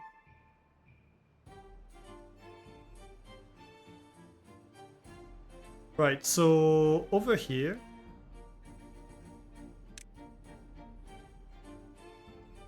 we have water sources, right? So what I have is a big, very thin slice here. Funnily, this water here that's against the back of the map doesn't go out of the map, I think because it's above a water tile, a water source tile. So this is built all the way up to map limit. with an overflow over here, and down there it has a sluice that only opens when the water is contaminated. So when I have contaminated water, it's just rejected over there, and I still produce water with it, right? Otherwise, it fills up. It fills water in here, and it sends water to this huge dam here that goes all the way like from here to here, and also occupies like a huge chunk of the underground. But also it goes down these sluice gates inside these two tunnels that feed in here. This is also fed from the water tank inside here, but at a much lower level and much lower pressure. So water goes down here, goes in here inside this tank that goes all the way up here, up to, well, almost map height, and then through these sluices inside this big water tank again. And this big water tank just feeds down, so through here, all this, yep, all this underwater growing area, which has like half a tile or something of water inside here. And through here, I have a column that goes back down, and at every level I have irrigation going on under the path blocks, basically. So I have irrigation channels. And so this is all like supported one on top of the other. And I'm irrigating all of this. And so I'm doing basically all the farming of the map in this little area here to the side. And also pretty much all the power generation, because this generates a huge amount of power when it's running.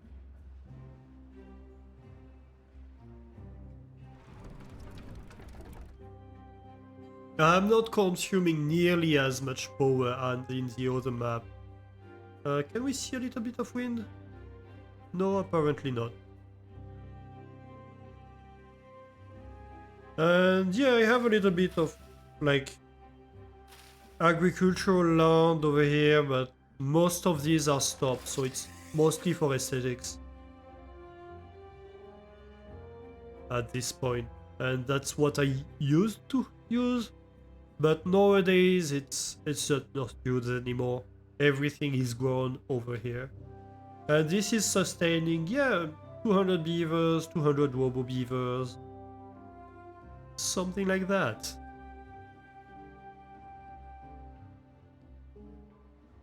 The big industrial area that I completely like reconcentrated over here, so all my factories are over there. And a few over there for the bot. So yeah, that's my Folk Tales map. The transport is not nearly as organized as the other map, and as you can see, I have greenified pretty much the entire map at this point. I have only a few edges and like a few like higher plateaus that are not green. Otherwise, this whole thing, and so as you can imagine, like this is all being fed by water channels that go all the way around the map. This was a huge endeavor to build all these channels everywhere.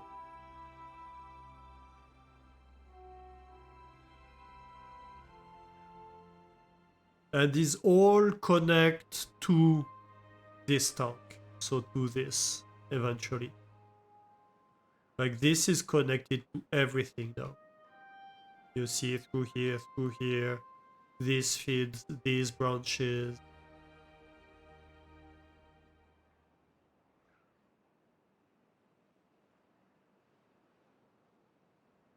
You do not know the rules for evaporation on tunnels. I think it evaporates a little bit everywhere. Like the ground just absorbs some water.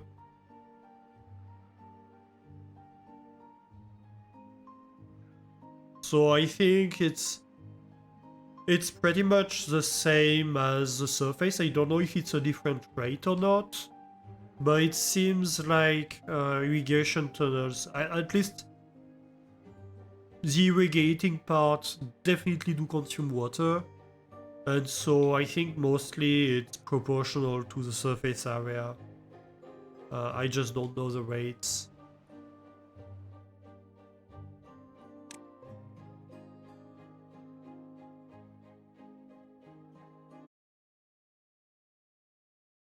But yeah, I think the big difference with open water, quite obviously, is that um, when you build like a water storage or something like that, you have a huge surface area, right?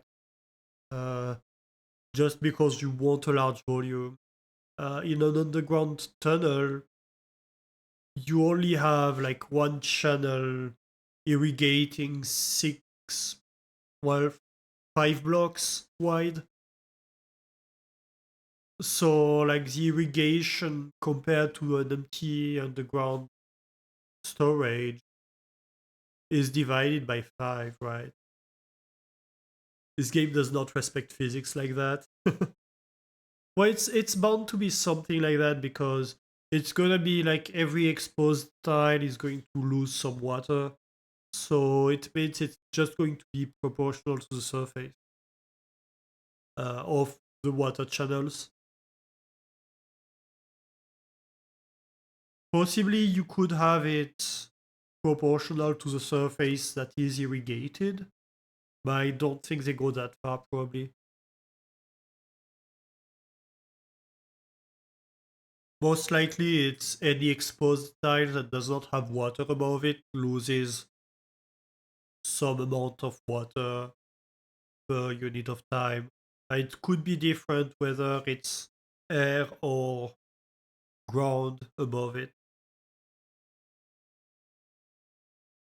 That would be my expectation on how to implement that. That said it's 3 a.m. We should stop here. I'm loading the map, but I really I should be stopping the stream. So we are going to end the stream right here.